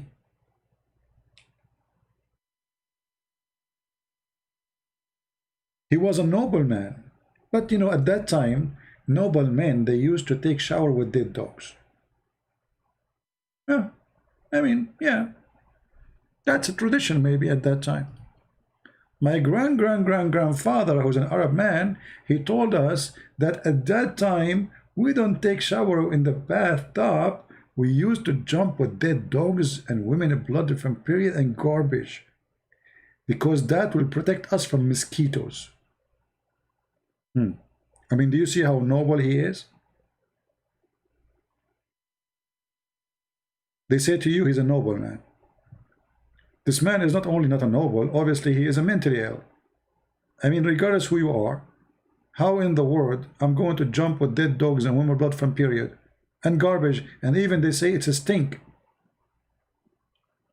In Arabic, by the way, you see here, you know, translation is not too much accurate, but it says in Arabic, and natin, stinky. I mean, it's stinky. He's very noble. Like, you know, when I say I'm an Arab, I think people here, they imagine Christian prince taking a shower with some dead dogs, women blood from, when I'm going to get woman blood from beard, you know, I'm poor guy, single. I don't have 13 wives like Muhammad. So, I mean, what kind of a jacuzzi is? Just imagine the jacuzzi of Muhammad, you will know how noble he was. And the funny, when they ask him, you will see here that the Arab are not like this. You see, yes, they are wild people, they stay in the desert, but they are not dirty. I mean, you see, if you are a Bedouin, there's no water. Water is very little to drink, etc. So it's priceless thing. So you will not be able to take shower, clean yourself as normal people who live in towns or villages, etc. But this guy, even the Arab don't do what he do. Look, they asking him, are you doing this? Who is asking him? The Arab themselves. Are you doing this? Can we use this? Because they saw him doing it. He says, yeah, sure. You know, the water is always pure. Science. Look at this hadith here. I passed by the Prophet, and look how they book those things. B-U-H, P-U-H, P-B-U-H. What is that? Corporation something? I mean, they cannot even say his name without adding those things. He will get killed. For he's the real God of Islam. So I passed by the Prophet, P-B-U-H-F-O-O-O-O-M-A, all the alphabet, peace upon him. Allah pray for him, not to him. When he was performing wudu, performing wudu, what does that mean? He's getting ready to be pure. He is ready to be pure. Wudu is ablution. To be pure for prayer. Okay, how Muhammad do ablution? Look at this. By from the well of Bidah, I said, are you performing wudu from it when garbage is thrown in it? Unbelievable. Like what? And the guy is a Muslim, by the way. The guy who asked him the question, Abu Sa'id al-Khudri, his father, Abu Sa'id al-Khudri is a very well-known person. His father said to Muhammad, the story reported by a very, very well-known Muslim person. So his father, he was asking Muhammad, are you doing ablution with this garbage? Hey, my friend from India, welcome. All right. Look at this hadith here. The people asked the Prophet, S-A-W-S. Look, here is S-A-W-S. Here, it is P-B-U-H. I mean, do you see the difference, brother? It's fun to be Muhammad. Look, here, Prophet Muhammad, P-B-U-H. Here, Messenger of Allah, S-A-W-S. I mean, that's you cannot say the name of Muhammad without all those letters after him. Mercedes-Benz, 300, 500. I mean, you have to say something. Come on, this is Muhammad. You can't say just Muhammad. Allah himself pray on him. Huh? Called Fairuz. Fairuz, he left Islam, my friend. Don't you know? He left Islam already. He called us and he denounced Islam. And he accepted Christianity. He became a Christian now. Can we perform ablution out of the well of Bidah, which into it menstrual clothes and dead dogs and stinking things were thrown? And do you know how big this thing is? Smaller than jacuzzi. The water they are. This is, by the way, they call it bi'r. Muslim they say this. There's Abdul. His name is Osama Abdullah. Osama Abdullah, he gathered with a team to refute me. And they said the Prophet was so clean and even he used to clean himself from lice. Can you believe it? I mean, those guys, 5 or 7 guys, they gathered together to refute Christian Prince. And now they want to prove that the Prophet was clean. How they prove it? They say the Prophet, he was clean, and even he used to clean himself from lies. Isn't it amazing? I mean, why you don't believe that the Prophet was so clean? He used to clean himself from lies.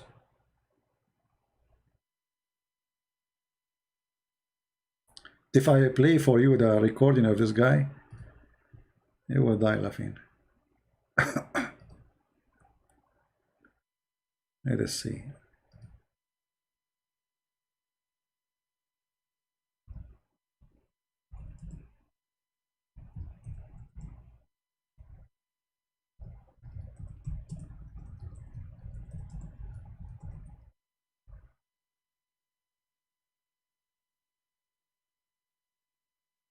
Oh,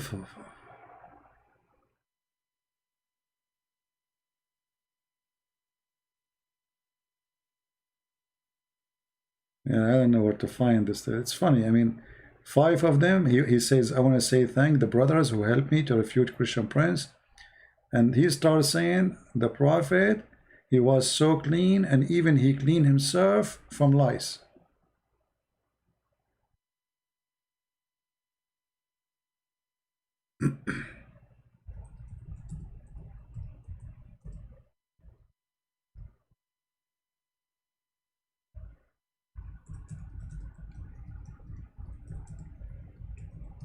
Let us see if I can find it.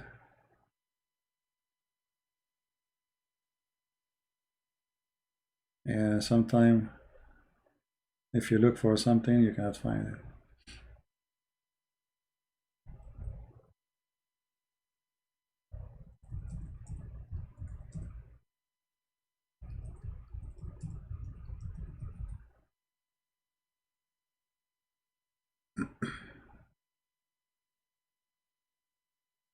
The funny, this guy first time he come to my chat room.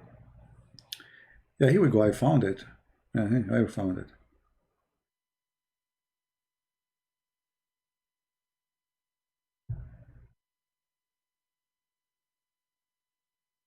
Hold on.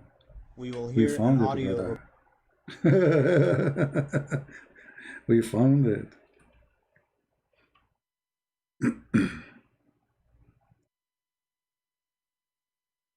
You want to hear it?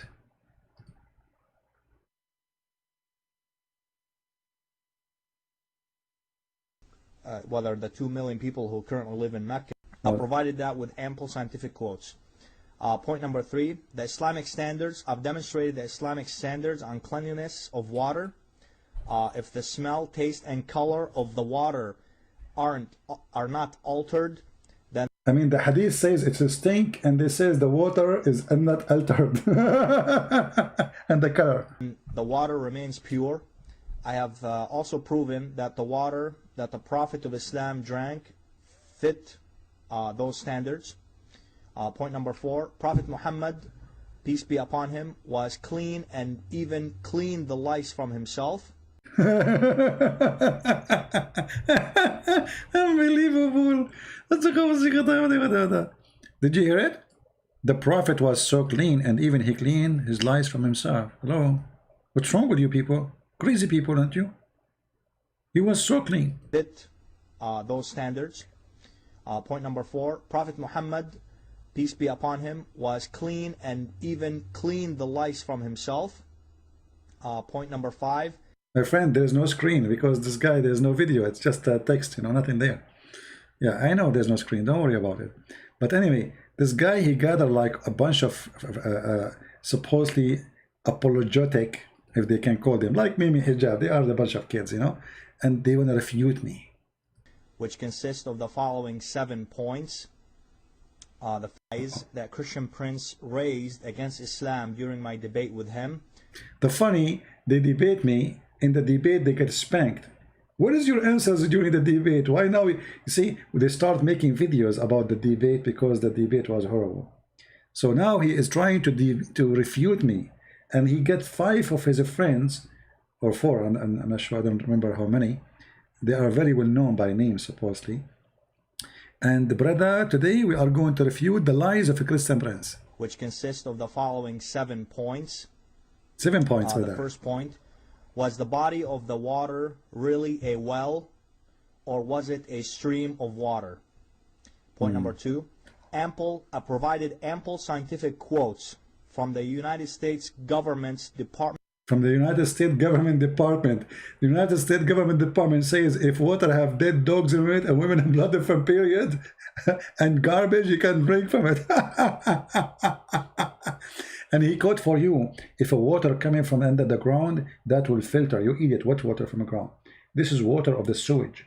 This is not a living well, it's a dead well. There's no water in it. The water there it's not like water coming from the ground. It's a water coming from the sewage. It's a low point where the water of the houses come to that point. This is why they are throwing garbage in it. You are living in the desert. In the desert, nobody throw garbage in a water unless this water is garbage water anyway. It's a sewage. Idiot. Department of Energy and Wikipedia.org website, which is a scientific website, proving Wikipedia.org is a scientific website. Okay. That soil filters water from. See, soil filter water, but the dogs is coming from the top or from the water from. The water have dead dogs. The dogs, they came from the.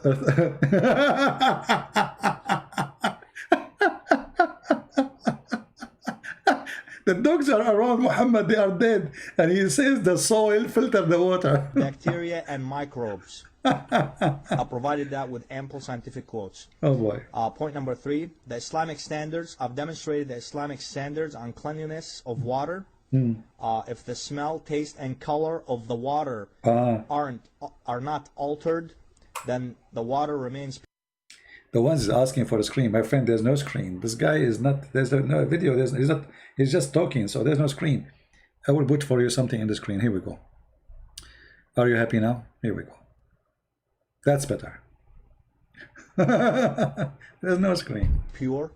I have also proven that the water that the Prophet of Islam drank fit those standards. Point number 4, Prophet Muhammad, peace be upon him, was clean and even cleaned the lice from himself.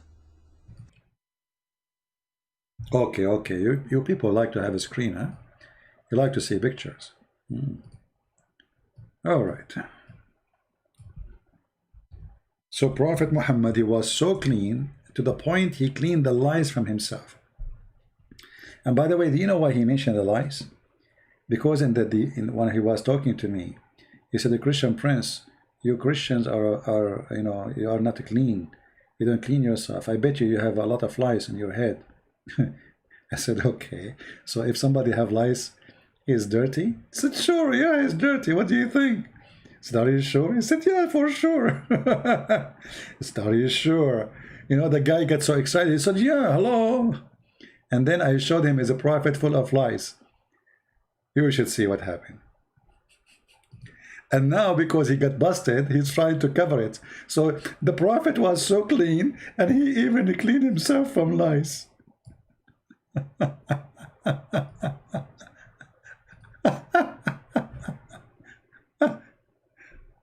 Like the Muslim women, she said to me, the Christian women, they are full of AIDS.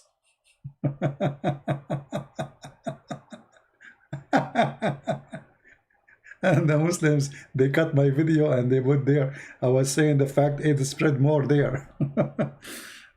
Crazy people. So the Prophet was so clean to the point he cleaned himself from lice. Actually, do you know that Muhammad, he says lice are blessed animals? For they wake up the prophets to pray. Do you know that? Yeah. Muhammad even forbid them from cursing the lice. Even Muhammad, he says that Allah tests him by lice. Prophets are tested by lice. And this is why I am not a prophet yet. Where I'm going to get the lice from? You know? Actually, there's an article. Let me find it. Hold on. People in Dubai, they were selling lice because the prophet, he used to have a lot of lice in his head.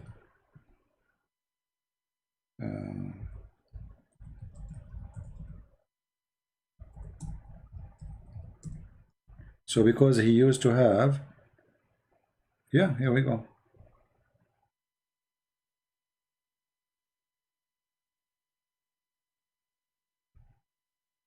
That's it. They want to follow the Prophet.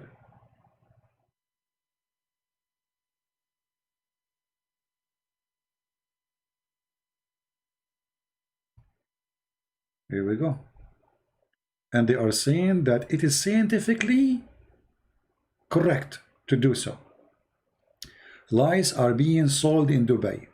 Lies are sold in Dubai for the people who have spent so much money for looting lies. Ephesus, because lies is being sold in Dubai. What is this? I mean, this is English. I don't understand. Not even a normal price, only lucky 14 dirham. I don't know, this translation is weird. Let me find something. This is Daily Bangladesh newspaper. Let me find something else. Yeah, just because the Prophet, he have a lot of lies in his head, so everybody start getting lies. Yeah. Alhamdulillah, Alhamdulillah, brother. Alhamdulillah.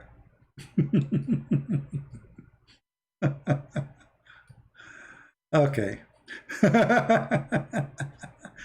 I mean, this religion make you lose your mind. Seriously. This religion make you really, I don't know what to say. Right? But if I show you the Arabic newspaper, they are saying because the Prophet used to have a lot of lies in his head, so obviously it's healthy, it's good, otherwise Allah will not allow it. You know, those are sent by Allah. Why he have lies? They are healthy. And they say the Prophet hair was very good. So women who they are suffering from bad hair, they are advising them to get lice in their head. They will fertilize you, brother. Oh boy. Okay. If you don't have lice in your head, you don't know what you are missing. Do you see? Look at this article. Lice is used in Dubai to treat your hair if you are losing your hair. Are lice being used to treat hair loss in Dubai? Yeah, brother.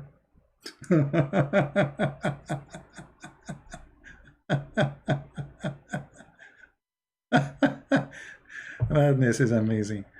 Oh boy. Do you think, guys, I should open a lice store? It looks like it's going to work. Hey Steve, how are you? How is Jamaica doing? I went to Jamaica actually. I like it. Very beautiful country. And a lot of roosters everywhere. But there's no lice. That's why I could not stay for long. Yeah, there's no lice. I'm not going to stay in Jamaica without lice. Hello? You know? Even in the Middle East, like you go to the hotel, they ask you, like, sir, do you like the hotel room with lice or without lice? Like the Prophet, or like, you know, are you Sunni or Shia? You know, if you are Sunni, you have to follow the steps of the Prophet. You have to get lice. You know. Actually, if I go in election in the Middle East, but you know, we don't believe in democracy anyway. We will force people to vote for me anyway. I will say in the speech, I will guarantee a lice for every citizen. Alhamdulillah, lies for every citizen. Alhamdulillah. Yeah. Yeah. The Prophet was clean, and even he was cleaning himself from lies. That's something. Super intelligent people. Point number 5. I've exposed Christian prince's lies on the water of Zamzam, for it is only a small stream of water and not a large one. As see how smart they are. I exposed their lies. They say that this is a miracle, have a lot of water, and I made them say with their mouth that water of Zamzam is dead. Listen what he would say. You see, in order to make a Muslim say something, ask him for the opposite. There's a guy, I forgot his name. He's a friend of this guy, Vattari, something like this. I said to him,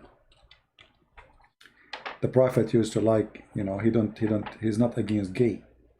He said, no, you are, wrong. You are lying. I said, really? Where? Show me. So if I give him the hadith, the hadith in front of me in the screen, if I give him the hadith to read, he will say, I reject it. It is da'if. I don't accept it. So look what he did. I know he's going to pick up this hadith. So he picked up exactly the hadith I want him to read. And he start reading until he arrived. That there is and the Prophet, he ordered to kick the gays out of the houses. And the Prophet, he used to have a gay in his house. And Abu Bakr used to have a gay in his house. Everybody have a gay in his house. I mean, and the second I said, see, look, what the gay was doing in the house of the Prophet. The second he said that, he stopped talking and he left.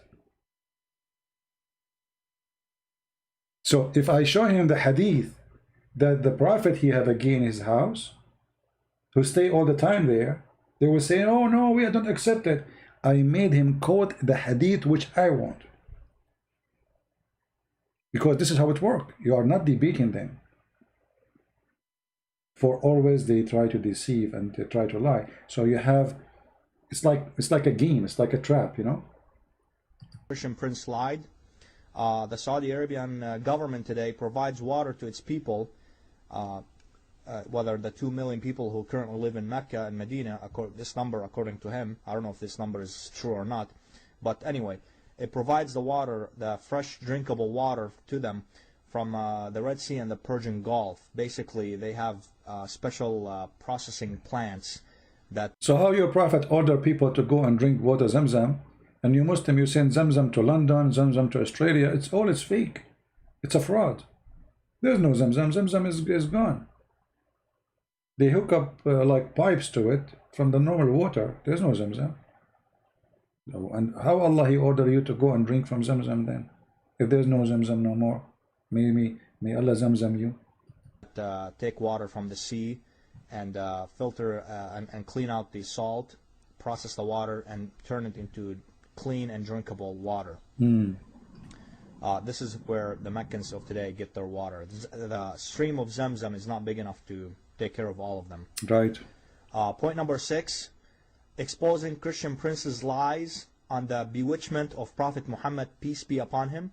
I've also demonstrated how Jesus suffered, quote, end quote, and had evil desires. That's according. So the guys, I quote, he's quoting, where we can find this is in the Bible. I mean, when they lie, it's amazing.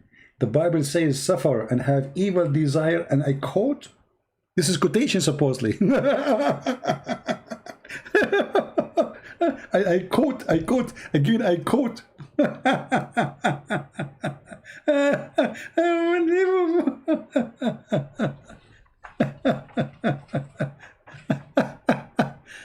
Oh boy, it is the best comedy.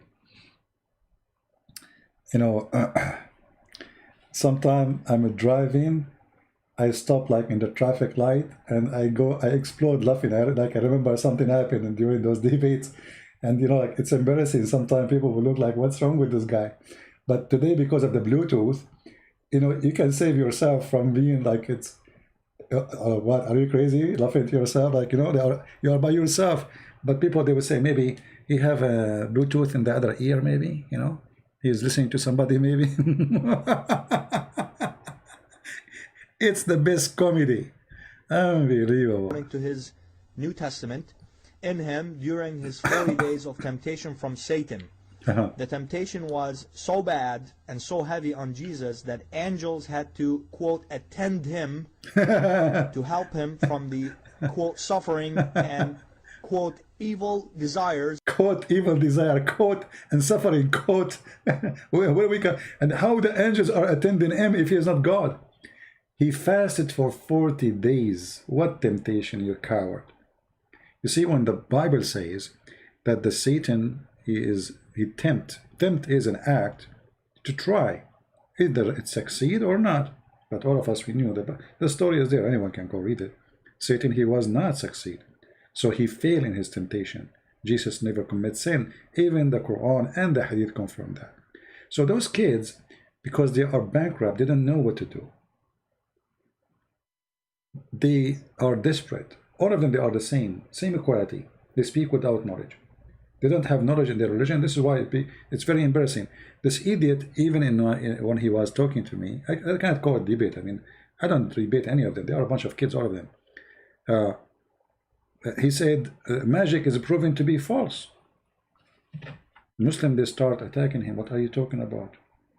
They made articles against him. This guy, he been tortured by Muslims. He said,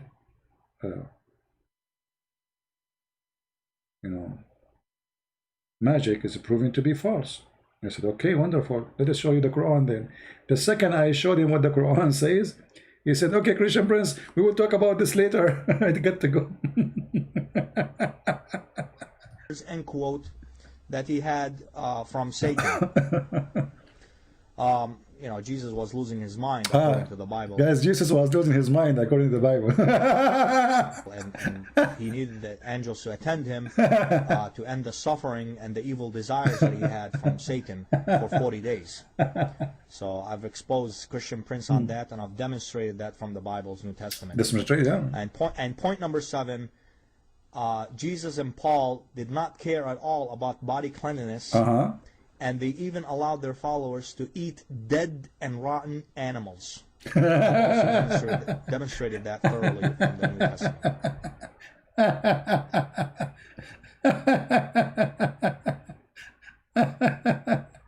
All right.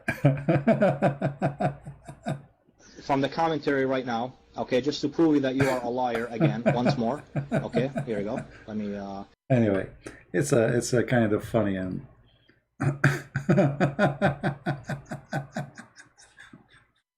Honestly, it's the best comedy ever. All of them, they are the same, and the only way to avoid to be humiliated is not to talk to me. Like, Shabir Ali, Mimi Hijab, all of them, they are willing to debate anyone, but they will not talk to me. All right. Do we have any Mohammedan want to say anything? Anyone? We can change the topic if you want. If there is anything like you think it's good to talk about. Any Muslim think there's something good in the Quran or in Islam, want to share it with us? See how nice I am? I'm not asking for something bad in Islam. I'm asking for something good. Any Muslim, he have an idea about something good in Islam?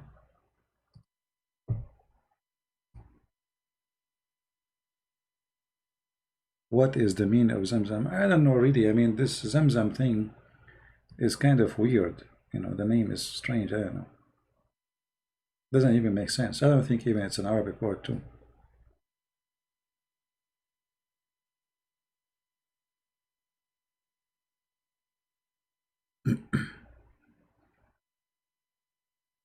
Any Muhammadan have anything to say? See, because we did not inform people that we are going live on air, and this is not the time I go usually live on air, so we don't have too many.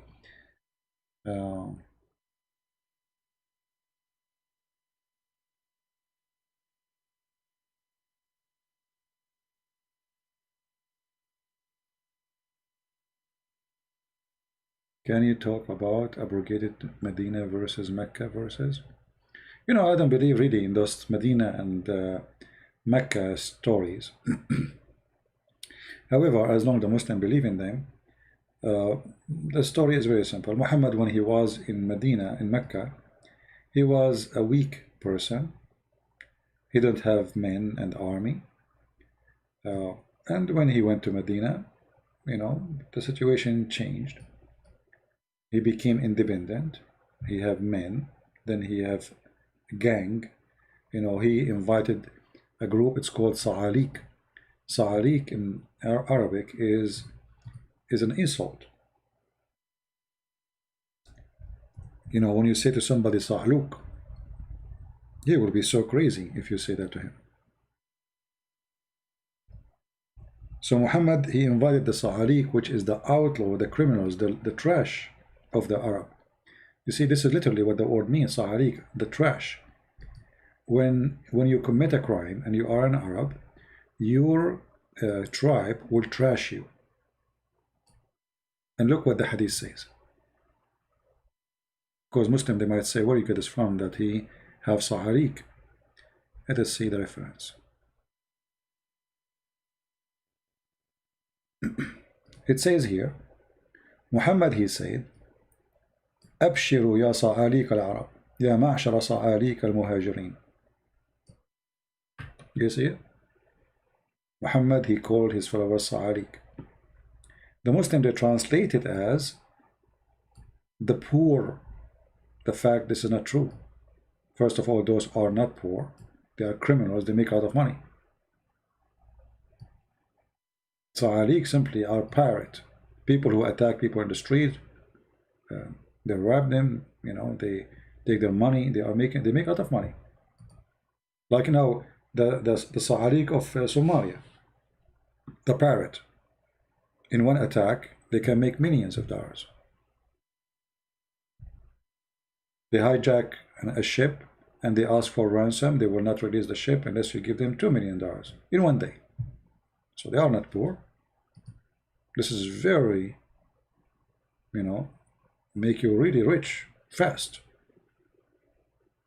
Right? People who commit crimes, especially heavy-duty crimes, they are not poor. They make a lot of money. How they will get poor? I mean, they get the money of everybody in their pocket in 2 seconds. Right? So the Muslim, they say here in the translation, rejoice you, the group of the poor immigrant. It doesn't say poor, it says Sa'alik.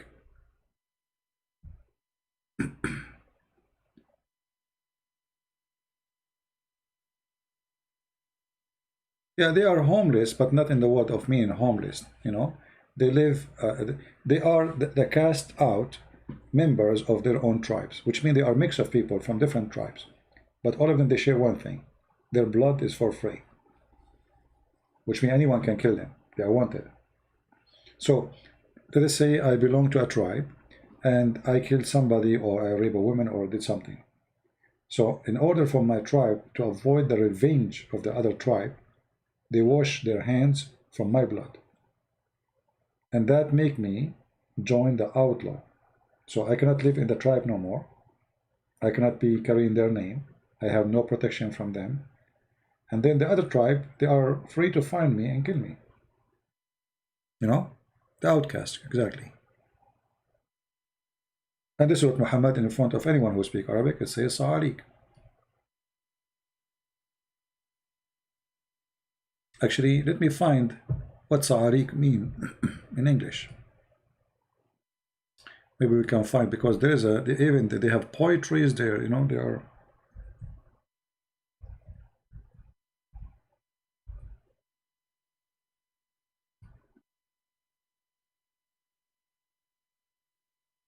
Here we go, we found them in Wikipedia.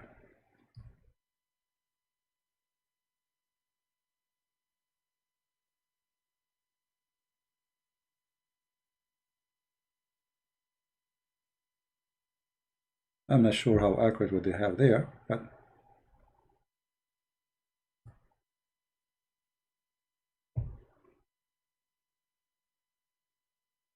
were mostly individuals have been forced of their tribes who lived on the fringes of society.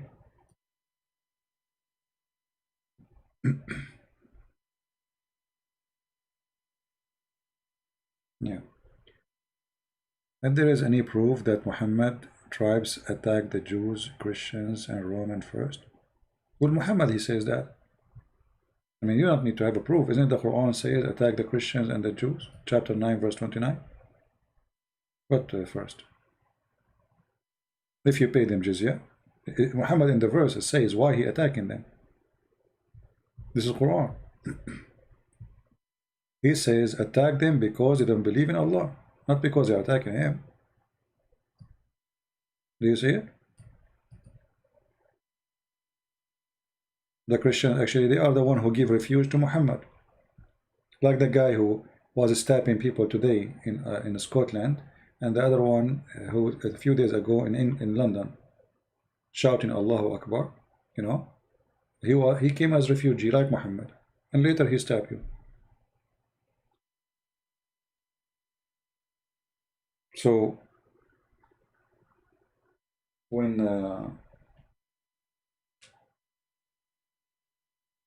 somebody says something, you have to ask yourself where they get this from.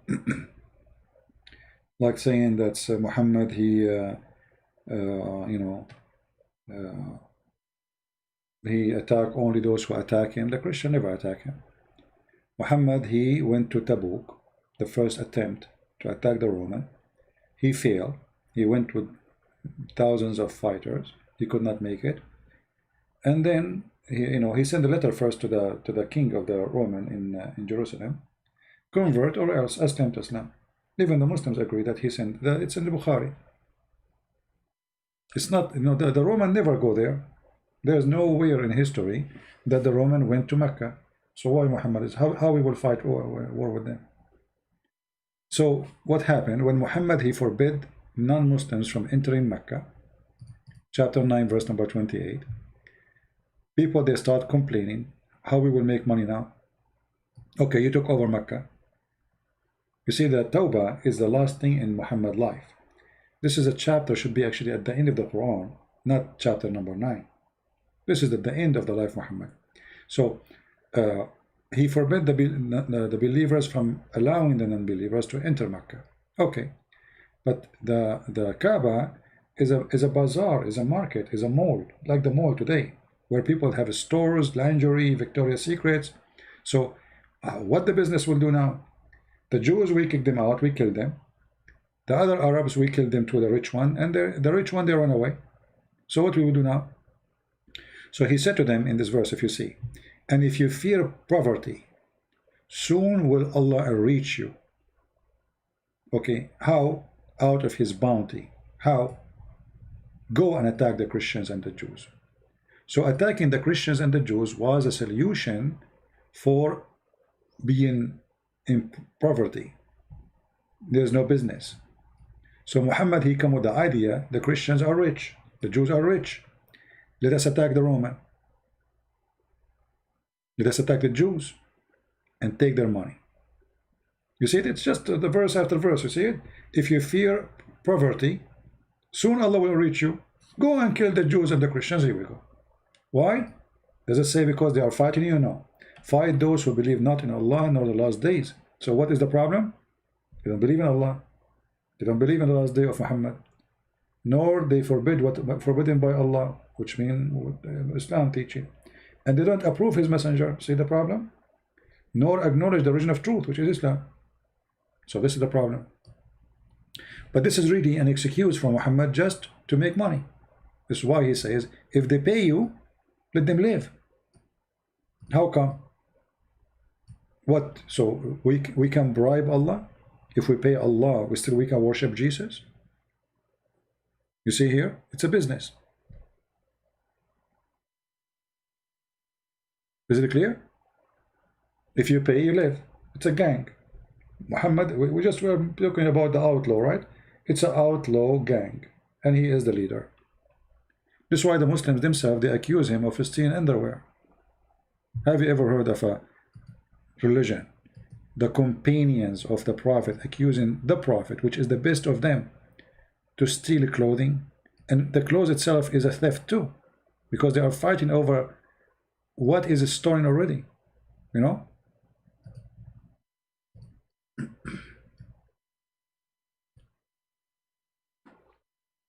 I mean, what kind of a prophet, as you see in chapter 3 verse 161, how a prophet can be a thief? And look at the false translation. It says no prophet could ever be false in his trust. It doesn't say that. It says Yahul. It's not for a prophet to be a thief. Change the translation. I mean, you cannot find even a decent translation. Let us see this one. What trust? Here we go. Look at this translation. Look how funny it is. Just to avoid that he's a thief. It is not for any prophet to take illegally a part of the booty. It's the booty. How it became legal. They attack a caravan and now they are fighting over the laundry. And they are fighting over what? Clothing. You believe it? I mean, look how trashy they are. They are not fighting over gold and silver. They are fighting over a piece of clothing. And the translation trying to avoid that it says yaghul. It's to steal. What illegally part? You know, why you don't say, okay, if somebody takes something illegally, isn't it a theft? Say it. They don't. They will not say that Allah saying the Prophet is not a thief. And actually, this verse here proving that Muhammad is a fraud. Anyone knows why? Anyone notice why? Let's see how many of you are listening, learning. How we knew that this verse proving Muhammad is a fraud? Okay, let's say this. Somebody accused me of a theft. And God wanted to show that I am innocent. Is it enough just to say, to make a verse delivered to me? I'm the one who delivered to you. So I am the one who's accused. And I am the one who will make a verse or deliver a verse saying I am not the one who took it. Doesn't make sense. Why Allah don't tell Muhammad who is the one who took it? We go to his house, we found the underwear. You know what I mean? Muhammad did not tell who is the one. Why Allah did not tell him who is the one who took the underwear? That will prove that Muhammad is innocent. And it's amazing, it's a miracle because nobody knows. You know what I mean? Are you getting my point? So if you want to defend him and you are God, at least tell us, okay, where we can find this underwear in the drawer of who? So it's going to be amazing if Allah told Muhammad, go to the house of this guy and open his drawer and you will find the underwear. And that will clear your name. But to say it's not Muhammad, you just prove that it's Muhammad. Because if it's not Muhammad, it means someone else. So how come Allah don't tell Muhammad who is he? So, you know, it's obvious. It's a stupid book. This book is a stupid, but sometimes, I don't know, sometimes I feel like, how in the world a human being can be so silly, stupid? Don't see it. I mean, are you blind? Are we really blind? Isn't it clear? I mean, you accuse somebody, if he is a thief, he stole an underwear, and then you accept that he is not the one who stole it by making a statement saying, God told me to tell you it's not me. You go to the bank, you rob the bank, and then the police come to you and they accuse you that you are the one who was in the camera, and you say it's not me. What the proof? Said, okay, tomorrow Allah will prove it. And then tomorrow you give him a verse, says Allah gave me this verse, it's not me who goes in the bank.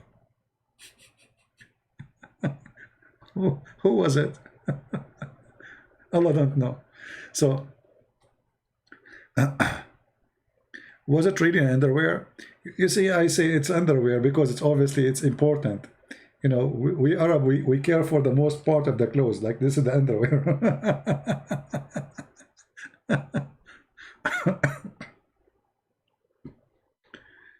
Oh boy.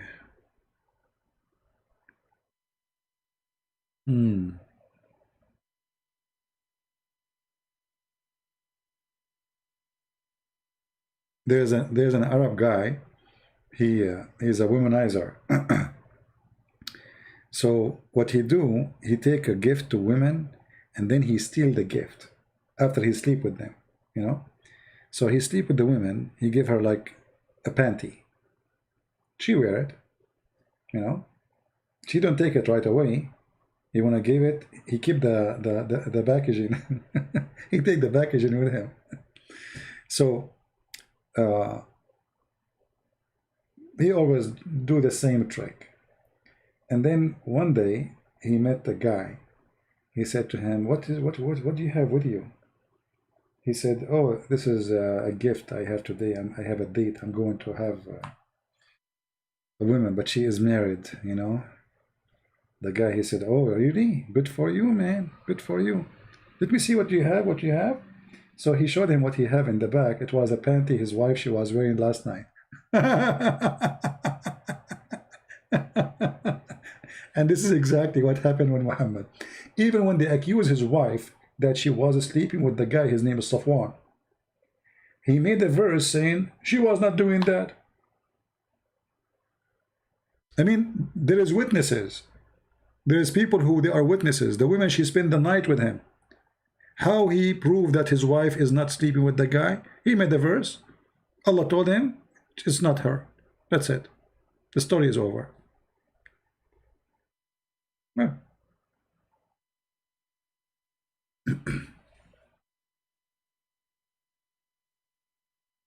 Yeah. Anyway, did we have a good time today? Now tomorrow, supposedly, I have a early morning program. Maybe I should move it to Sunday. What do you think, guys? Actually, today we are Saturday. You see, I'm not counting time. Man, oh man. I hate you all because of you. See, I'm imagining now it is Friday. Like Muhammad. Yeah, tomorrow is Sunday. I don't know. Okay. See, I don't like to go and speak about Muhammad in Sunday, actually. Maybe I should have changed the time to Monday. Leave Sunday holy.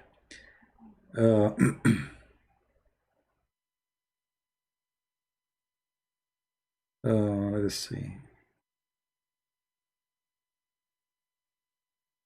How is your roof? Oh, my friend, come help me. You know, my house is very old. You know, I appreciate the Lord. You know, having a roof is something wonderful. I'm so grateful. But I have like bad insulation. You know, many things need to be repaired. And now it's getting more and more hot. And literally, I feel I'm being cooked like a barbecue. And you know, here labor in USA is very expensive, extremely expensive. It's okay, you know. Slowly, slowly, we make things work.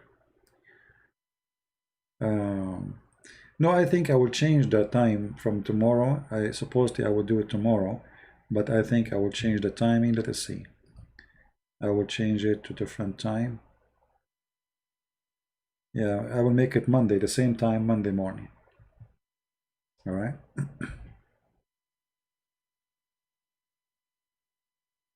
Maybe I go tomorrow in the quality of life. I will see. I did not go there for a long, you know, but I like to keep Sunday away from the garbage of Muhammad. Hey, how are you? Bam, from South America. Where from South America? Which country? Actually, I order a fan for the attic. Yeah, very expensive stuff. I ordered solar one, but they are expensive. But better than being cooked. You know what you can do.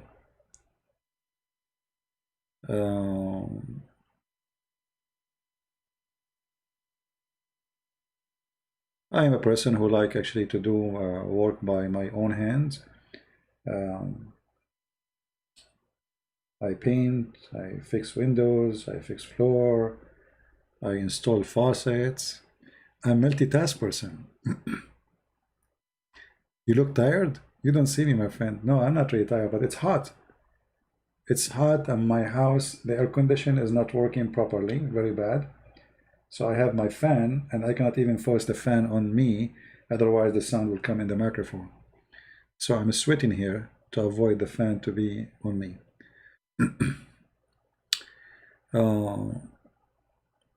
Well, I'm not the one who can translate things. You know, there's a person actually. See, many people, they ask me to translate and they text me in Skype. If you want to text me in Patreon, because in Skype I have thousands of texts. I cannot read it all. Many of you, they text me there, they think I'm going to read it. I cannot. If you open my Skype, it's impossible. You know? Yeah.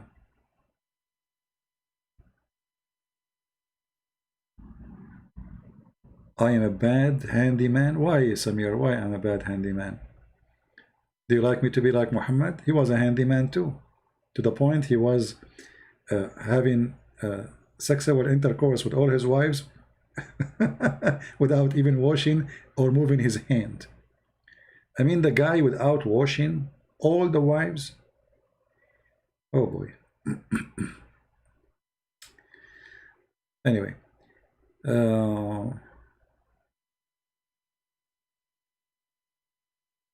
Yeah, but those portable, they are expensive, and actually I bought small one, but it's useless. You know, the temperature here goes really high, very high. So when it goes like in the middle of the day, the temperature is like an oven.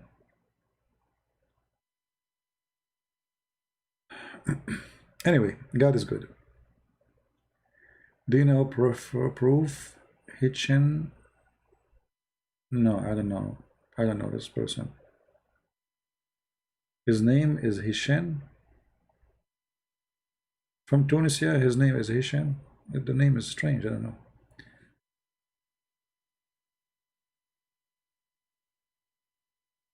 Yeah.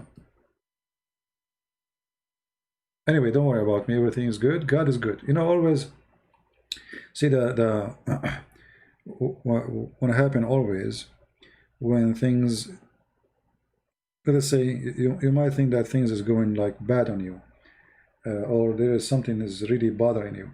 I believe that everything is for our good. For life, it's if we became so spoiled, we will become spoiled, whatever the word means. You know what I mean? You will notice that people who have a lot of, let us say, things is easy in their life, they don't enjoy the taste of life. So I don't really mind. I mean, God is good, and God make you feel the value of having a roof over your house, over yourself. I mean, there's people sleep under the bridge. There's people we're talking about air condition. There's people they never saw a fan in their life. So we always should be appreciating what we have, and life sometime bless us with some difficulty, because difficulty make you really feel the good you have. You know, when a person is born and everything's easy, let us say you're born from a rich family, villa, swimming pool, blah blah blah, you know, okay, you don't know really, you don't really enjoy what you have because you have it for granted. A poor who bought for the first time a little tiny TV is way more happy than you living in that villa. For you will be more grateful, and this let us say the secret of being happy is to be grateful. The second you start being ungrateful, you have no happiness. That's it. The piece of a bread in your table, you throw it on the floor.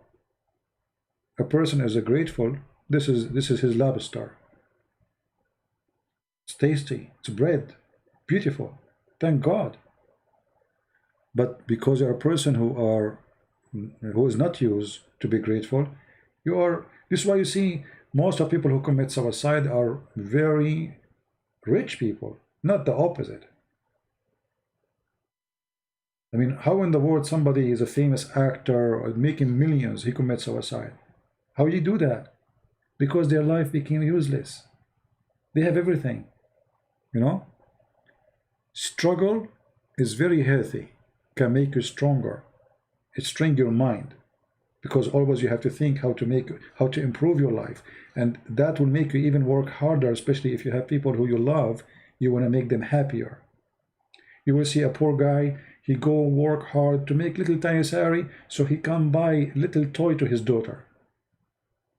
And when he grab it, it's like he got a treasure in his hand. It's like he just bought his dream. A spoiled kid in a rich family, you buy him every day a toy. He is unhappy, he is complaining, he don't do good in school, he don't like people around him, he is lonely, I mean, you will find all problems in the world is in the head of this child, because he did not learn from his family to be appreciating what he have. Appreciation is the key of happiness. A person who don't appreciate, he don't deserve what he have, and he will lose it. You know what I mean? Appreciating a man you have, a woman you have, a child you have, appreciating a little roof you have in the top of your head, you know, appreciating that you are healthy, even having teeth, you know. People don't appreciate their teeth until they lose them. That's the truth, you know. I mean, we grow and we became old and etc., and we have them for granted in our mouth, right? Until we have pain, and then you will notice that how important it is to have healthy teeth. You know what I mean? Even that having teeth, like many, there's people, they are born blind. They don't even know when you say the mountains is so beautiful, the trees, the birds, the green, blue. They don't know what is that. So imagine yourself, you don't even have eyes. So if you look at what you have, you will notice how lucky you are, even if you think you have nothing.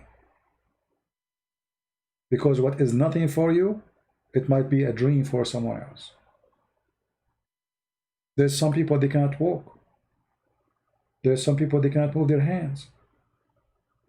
There's people lost their sight. You know, things around you. I mean, life is full of stories. And if you are a person who will not learn how to appreciate, you will never live happy. Yeah. You almost lost your teeth last week. Ah, you did not do the laundry to your wife. See what happened? You said last week. That's mean you are doing laundry every Sunday. I got it. So last week, I don't know how to read your name. It's in what language? Last week you did not do the laundry, and your mother-in-law, she, you know, okay, you deserve it.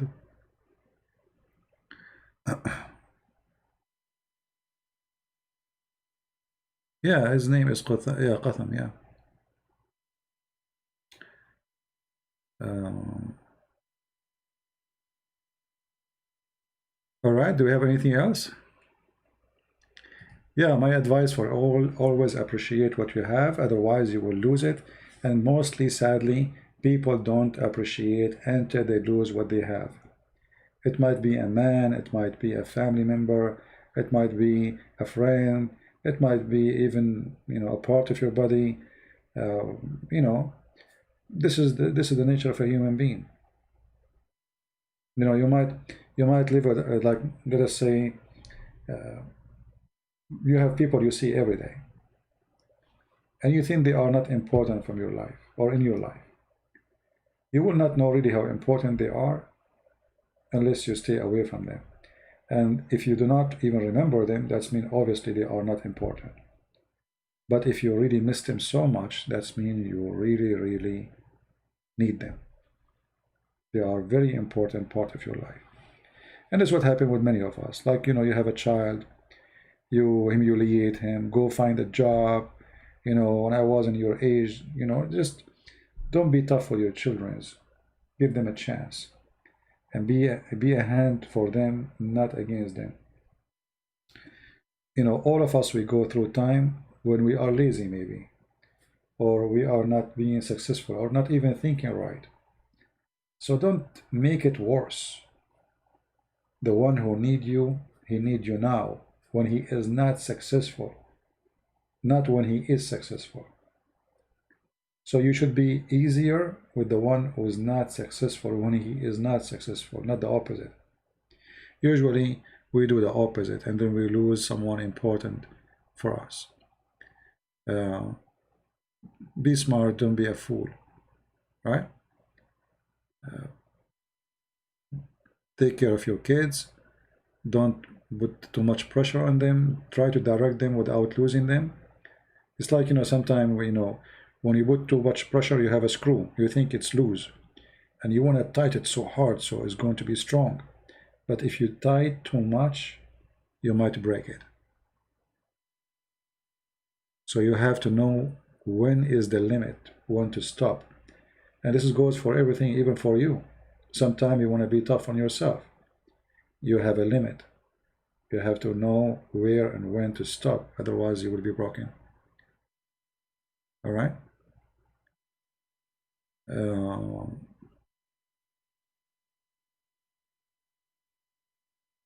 Anyway, we have another channel. We talk about those things. It's called The Quality of Life. I did not go. Usually I go every Saturday and Sunday. But, you know, as you see, I'm really busy lately trying to make things happen. I have books need to be published, and God knows how many things I need to do at the same time.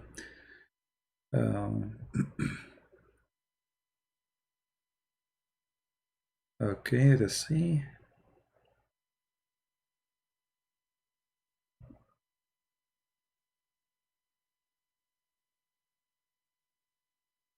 Yeah, you see, if your father was strict and you are not strict, doesn't mean they are doing the right thing. You have to be strict. You see, you have to be strict about certain things. As an example, about ethic. Never compromise about ethic. Because the second you compromise about it, you lost him or you lost her. As an example, if you have a child, let us say you have a son, he's 10 years old. He went to the yard of the neighbors, he stole some lemon or some orange. He brought them home. And the father or the mother, they say, oh, good for you, bring more. You just created a thief. You just what? Created a thief. Literally. You just taught him a bad ethic. That taking what is not belong to you is a good thing. So you have to be strict when it's come to ethic, and you have to be easy when it's come to skills and quality. As an example, your son is not doing good in school. Don't break him. Maybe he is not good in school. He will be good in something else. He's not being bad, you know. Not being good in school doesn't mean he's a bad person. You understand? So never compromise about ethic with your children, especially in early age. Otherwise, you will break them. You are going to you will compromise your children. You are making them a fraud. Never speak bad language in front of your children with your wife, even though you do maybe, which is wrong. If you say the F word in front of your children, what do you think your child will be? If you insult the mother, why they will respect you? Why your child will respect you if you insult their mother? Or the mother, she insult the father? You just gave him an example of an insult family. So you have to be careful, never compromise in ethic, and start with yourself, because you will be the best example. Somebody call, you tell your son, tell him I'm not here. You just told him to be a liar. You know what I mean? You just told him to be a liar. He look at you, he's a kid. Oh, tell him you are not here, but you are here. You just tell him that. You just taught your kid to be a liar. So why you will blame him to be lying at you tomorrow? Where you been? I was with my friends doing homework. You are a liar too. I mean, if the father is a liar, why the son will not be? So always little mistakes, maybe you think they are little, but they can turn to be a big problem. So you wanna have a nice future family, successful family. Never compromise with ethics. Start with yourself.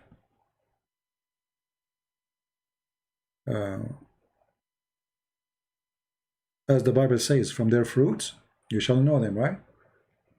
Your son is a child, he's innocent, he don't know. So you are the fruits. You see the tree, you are the tree. He don't have a fruits yet, he's a kid. So he look at your fruits, and your fruits is not a good example. Lying, maybe cheating, maybe etc. So why he want to be, you know, sometimes kids who they are born of a bad parents, they can be way better than their parents, but this is not necessarily the case always, because they have like a reaction in the correct direction. But usually children will take a lot from their parents, usually, but not in all cases. Yeah, sometimes you will find someone is born from a family, the father was drunk, he beat the mother, the woman, she was cheating, but then the son is totally different, right? But this is not the case always. And usually those kids, they go through a lot of suffering before they can go in the correct direction. Anyway, I think we have enough for today. I'm not going to keep this video really, but you can cut the part where we are talking about Ishmael is not from Muhammad is not from Ishmael. All right.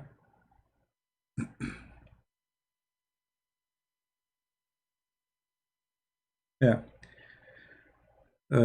Like what we see from our idiots surrounding us.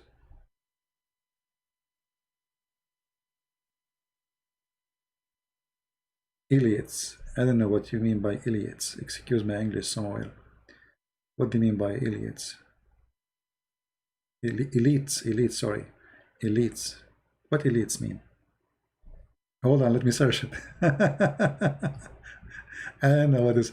You know, I think I'm trying to figure it out. Are you saying the famous one? When you say the elite, like leaders or etc. Leaders are the last one to be followed. They are not leaders. They are there because they are corrupt. You know what I mean? Yeah, they are ruling class because they are corrupt. You see, if you are a decent man, you will not be there. They will never even let you get there. And if you get there, they will take you off very fast. Let us say you get there by mistake. Like, let's say, I'm not going to say Trump is the good guy, but compared to the rest, he is very good compared to them. So he is being there is a mistake for them, trying to correct it. He is not really good, but he is way better than all the scam around. So they will try to take him down as soon as possible. Always the corrupt ones, they will be the class. The class never was the good ones. Never, never. Never think that a class have, you know, like, look around you. I don't need to describe to you. Just look around you. Right? Yeah. The good ones have nothing to do with what they call them the class. The class, all of them, they are to be a class, you have to be not honest. You say something you don't believe in. Like me, you know, if in order to make YouTube happy with me, I have to say things I don't agree with. And then they will allow me to collect donation in YouTube.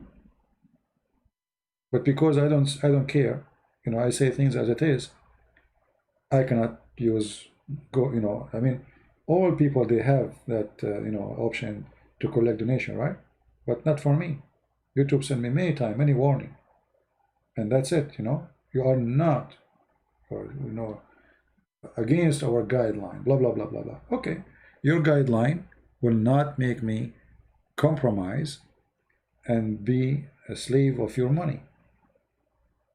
I know exactly what they want, and I will not do what they want. So they use donation and like the source of income to oppress you. As simple as that. So either you know, okay, say, oh, you know, now I can get donation, people, they can support me, I have to speak in different way, etc. I'm not going to do that. I don't care. People, they say to me, you say idiot, you say donkey, you say it. I will say it, I don't care. Because this is not the reason for them to stop me from collecting donation. There's way more reasons. I'm making a lot of people angry and they don't like what I do. You know? Make a video about lingerie, about anything silly, you know, you will get money. Or support Islam, you will make money. They will never, YouTube, they will never take the account of anyone supporting Islam because he is out of the guideline, even though they speak about jihad, they speak about the, you know, I mean, teaching hate against the Jews, the Christians, etc. They will never take their video down, and they will never stop them from collecting donation. But me, I'm a bad person for them, right? Yeah.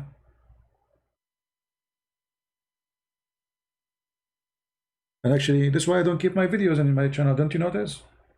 I can't even keep my video for a few days because they are all over me. Each time my account reach 100,000 something, they ban me.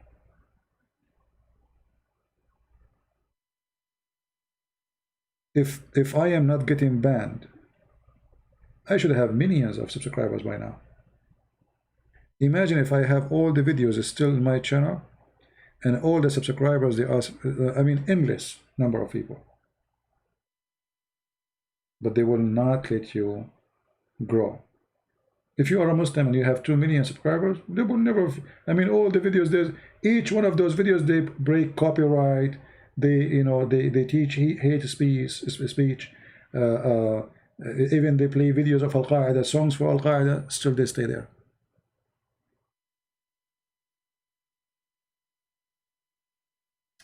Can you speak about how to explain to non-English speaking Muslims about the content of the hadith? You see, the language is not the problem. The problem is the knowledge. So before to explain something to someone, it doesn't matter what the language is, you have to have knowledge. Otherwise, how you explain something you yourself don't understand. So always before you open your mouth to speak about any topic, you have to educate yourself very well. You know what I mean? And the rest is yours. The rest is you. You have to, when I talk to a person, I don't have a one method.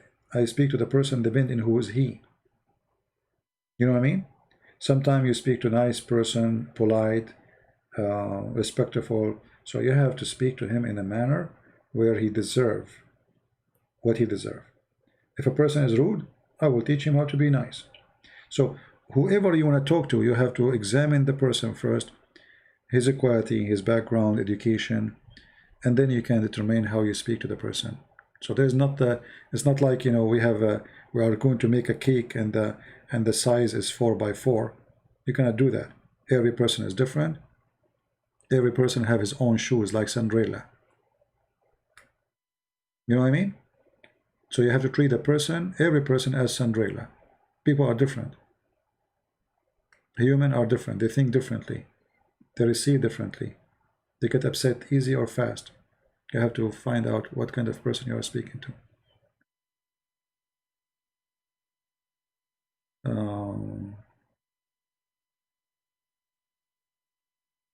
All right. Anything else, guys?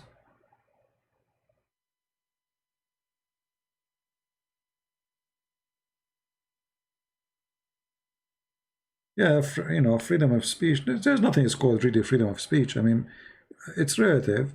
Like in USA, like you can tell that we are moving in toward politically correct. Like now, they are taking statues.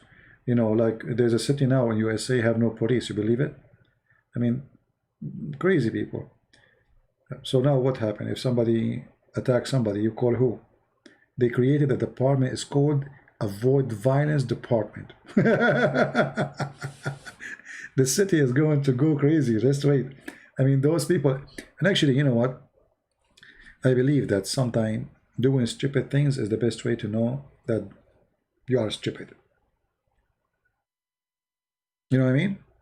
So soon those people who they dismantle the police in their city, they will find out how stupid they are. Just wait. When all the criminals will go to that city, because now this is a heaven for the criminals. There's no police. That's it. You do whatever you want. I mean, crazy people, liberals, Liberalism, you see the word liberal, it sounds good, but when you examine those who live in this country and they are liberals, you find that they are taking hashish. You know what I mean? They are taking hashish.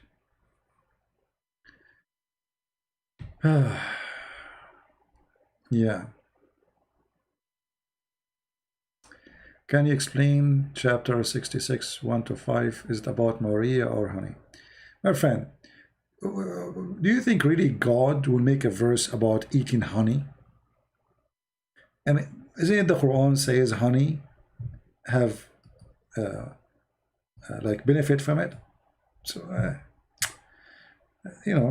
the story is about Maria. And even the Muslims agree. In their books, it says about Maria. And why the Quran did not say it's about honey, if it's about honey? And what the Prophet, he forbid himself from drinking honey. And then Allah, he made a chapter or verses about it. What kind of God he is involved with the food you want to eat in your kitchen as an individual?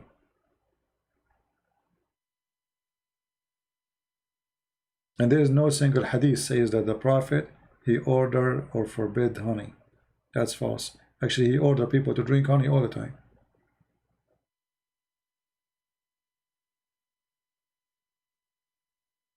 Yeah, that's why we say, talking about compromising, The second you start compromising, you will keep going compromising forever.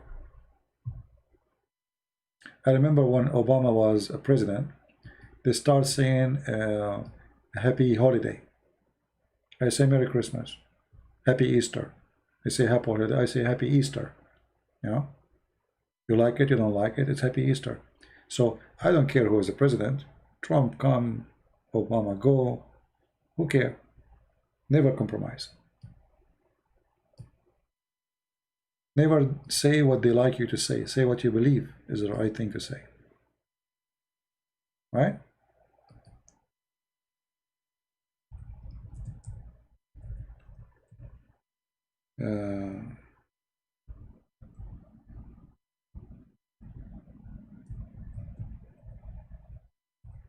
Actually, this is my problem with many people, you know. Even when I start teaching about Islam, many Christians, they go against me. You are not, you are not being kind. The Bible orders us to be kind.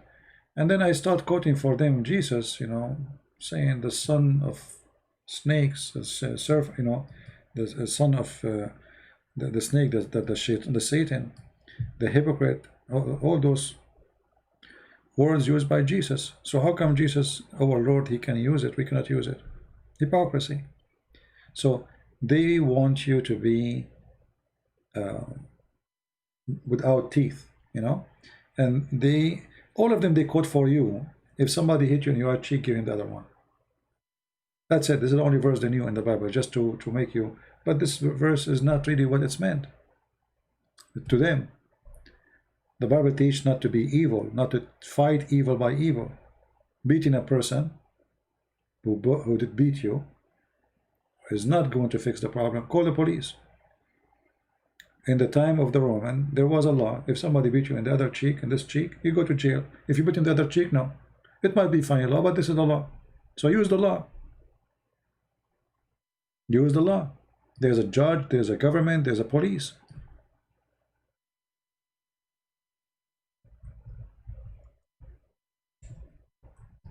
But in order to control you and to make you subdued to the devil, they try sometimes even to use the word of God to make you no one.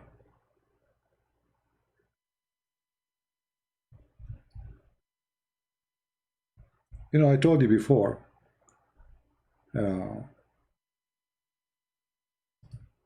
since I was very young, I have a hobby of guns. I like guns, I like weapons. So we go, Christians, we go hiking. And, they always like complain, why you have your gun with you? Aren't you Christian like us? They make like, they say it even to insult you. And I say, I like guns. What's your problem? Don't carry guns. I like guns. We are going in the wilderness, and why I will not carry my gun with me? And one day we were going in the middle of nowhere, and I start hearing the sound of the beast, the wolves, whoa, and they get terrified, get so scared. And it's getting dark, and then we start seeing the eyes of those wolves. If you don't know about, like, if you've never been in the desert or going hunting, animals who eat meat, and at night their eyes reflect like a green, or let us say shiny green. The one who eat grass, their eyes red, the reflection will be red. This is how you know if this is a beast or it is maybe a goat. So the second they start hearing the sounds of those animals, and they start seeing their eyes at night, suddenly all of them, they start saying, you have your gun with you, right? Is your gun with you? What happened to those people? They were making fun of me all the time. Why you carry your gun? Why you have guns with you? We are Christians, we should not carry guns. Who said if you are a Christian you cannot carry a gun? Where do you get this from? So they've been taught that we as a Christians, to be a Christian is to be a person who don't carry a gun. That's false. Jesus himself, I said to them, isn't Jesus says the one who don't have a sword, go and buy one? This is where he says that. They never heard of the verse. Because what they hear in the church, Jesus says, the one who beat you, give him the other cheek. So the second they start hearing those animals, they get terrified. Suddenly, all of them, they are holding me from my both hands. I got even, okay, we know, hold on. Stop holding my hands. If I get it close to us, how I can shoot them? I can't even move. You know, they are terrified. And then they said, you have your gun with me, right? I said, yeah, but I have one bullet. They said, what? One bullet only? Why you carry the gun with one bullet? I was joking. What one bullet? Why you carry a gun with one bullet? I said, what I will do? You guys, you don't like guns, so I carry the gun with one bullet. One bullet. So they were, I mean, at that moment, I was really happy because I showed them how stupid they are. All those years, they are making fun of me carrying a gun. Now you need it. Now you need it. You know? And you should see them around me like they are like, you know, like chickens. Suddenly the wolves who was saying, we do not need guns. You know, what happened to that big guy who don't need guns? You know, suddenly you have your gun with you, right? You have your gun with you, right? I said, yeah, but I have one bullet. One bullet only? What? I said, yeah, my gun only can take one bullet to save myself. So anyway, you know, people, they have their own way of understanding things, and they think they are the smart one. And sometime, and this will be a good lesson for us, sometime everybody go around you, doesn't mean you are wrong. As those people, all of them, they are against me, which should convince me that I'm wrong. But why I'm wrong? Why, if I carry a gun, I'm wrong? I never harm anyone. It's not guns who kill. It is the one who is using it. If you want to kill, you can kill by a knife, by a stone, by a rock, by a car. Not necessarily a gun if you are a criminal. You can kill even by your hands, naked hands, if you are strong. So they, you know, even they are Christians, they are nice people, they are kind, but they grow in a society. They've been taught that we as a Christians, we should not carry guns, which for me, I grow in a family, different kind of family. You know, carrying guns is fun. It's like a gift when you are a kid, they give you a gun. You know, we have different, we grow up in different kind of family. But always people, they try to put pressure on you, and the pressure sometimes it might make you think that you are wrong, even though you are not. So don't listen to them. Think about what you do carefully, and you should be able to find out if it's wrong or not. So if you carry a gun, carry it legally, get a license for it, don't commit a crime, and don't hurt people. You know, guns exist for a reason, and that reason should be used only to defend yourself. Never hurt people, never kill people, and don't use it unless you have no choice except to use it. And that's it. You're fine. Never be a criminal. You know? Yeah.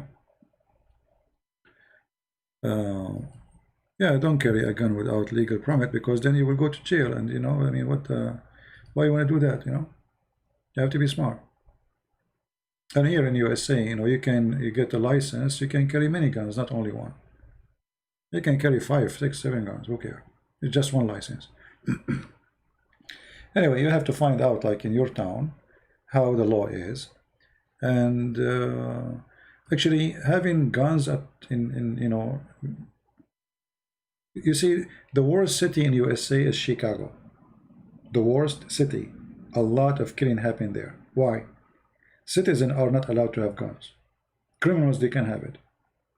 So when you forbid the good ones from having guns, you are giving permission to the bad ones to take over. Where I live, if you are a thief, if you are a criminal, you go inside the house, 99% you will not get out alive. Because everybody have guns, women have guns. You are not the only one have one. You know what I mean? So it's way more safe society from a society there's no guns in it. Because the only one have gun, either the criminal or the police. The police, they need at least 5 to 10 minutes to arrive. By the time they arrive, you are dead. The criminals, they have their guns. So you say to the good citizen, you cannot have guns, but the bad citizen, they have all the guns they want. This is why you see always in the states which is run by liberals, they have way more crimes than other states.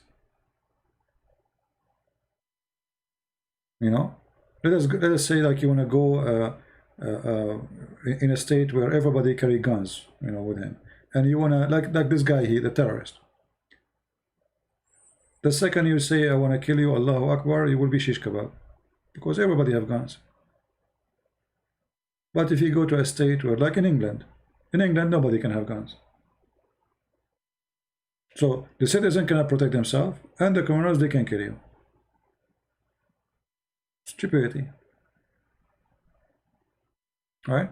So for me, you know, I support that every citizen should have guns at home, but just be sure that you are not giving it to a crazy person.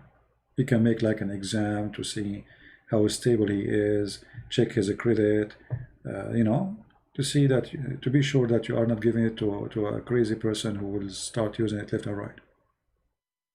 But having guns can make more safe society actually.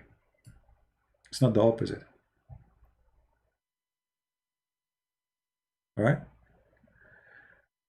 All right, I think we have enough for today. Now what we would do with this video became long, and I wanted to talk about Ishmael, etc. So if you download the video, you have to cut the part speaking about, and you stop from the time we stop talking about Ishmael, if you like to download it. And as I know, I don't keep my videos for long.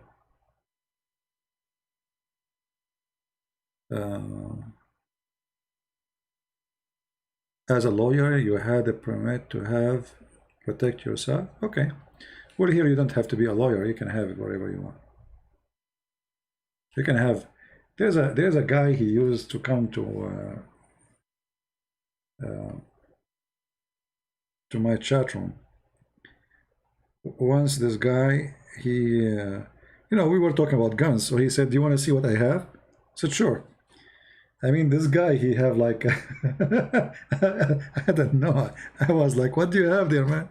The guy, he have M16. He have, I have AK-47, Kalashnikov. I mean, this guy, he have this is not right. For me, I don't believe this is right. I mean, why you need to have all those guns? I told him, why you need them?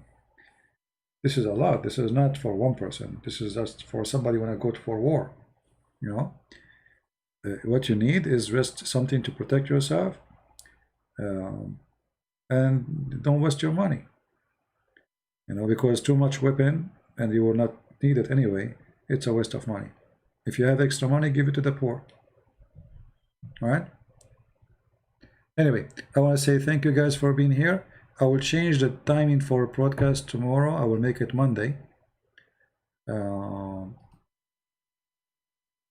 Because tomorrow is Sunday, so it's not right. I don't want to talk about Mohammed in Sunday. So I will hide this topic here. I will recreate the topic again later for Monday. All right. So I want to say thank you guys for being here. May the Lord bless you all. And I hope we have a good time. I pray that all of us, we will be safe with this corona and all the evil things around us in our life. We pray for your family, your children's, for your beloved one, and even the one who hate us.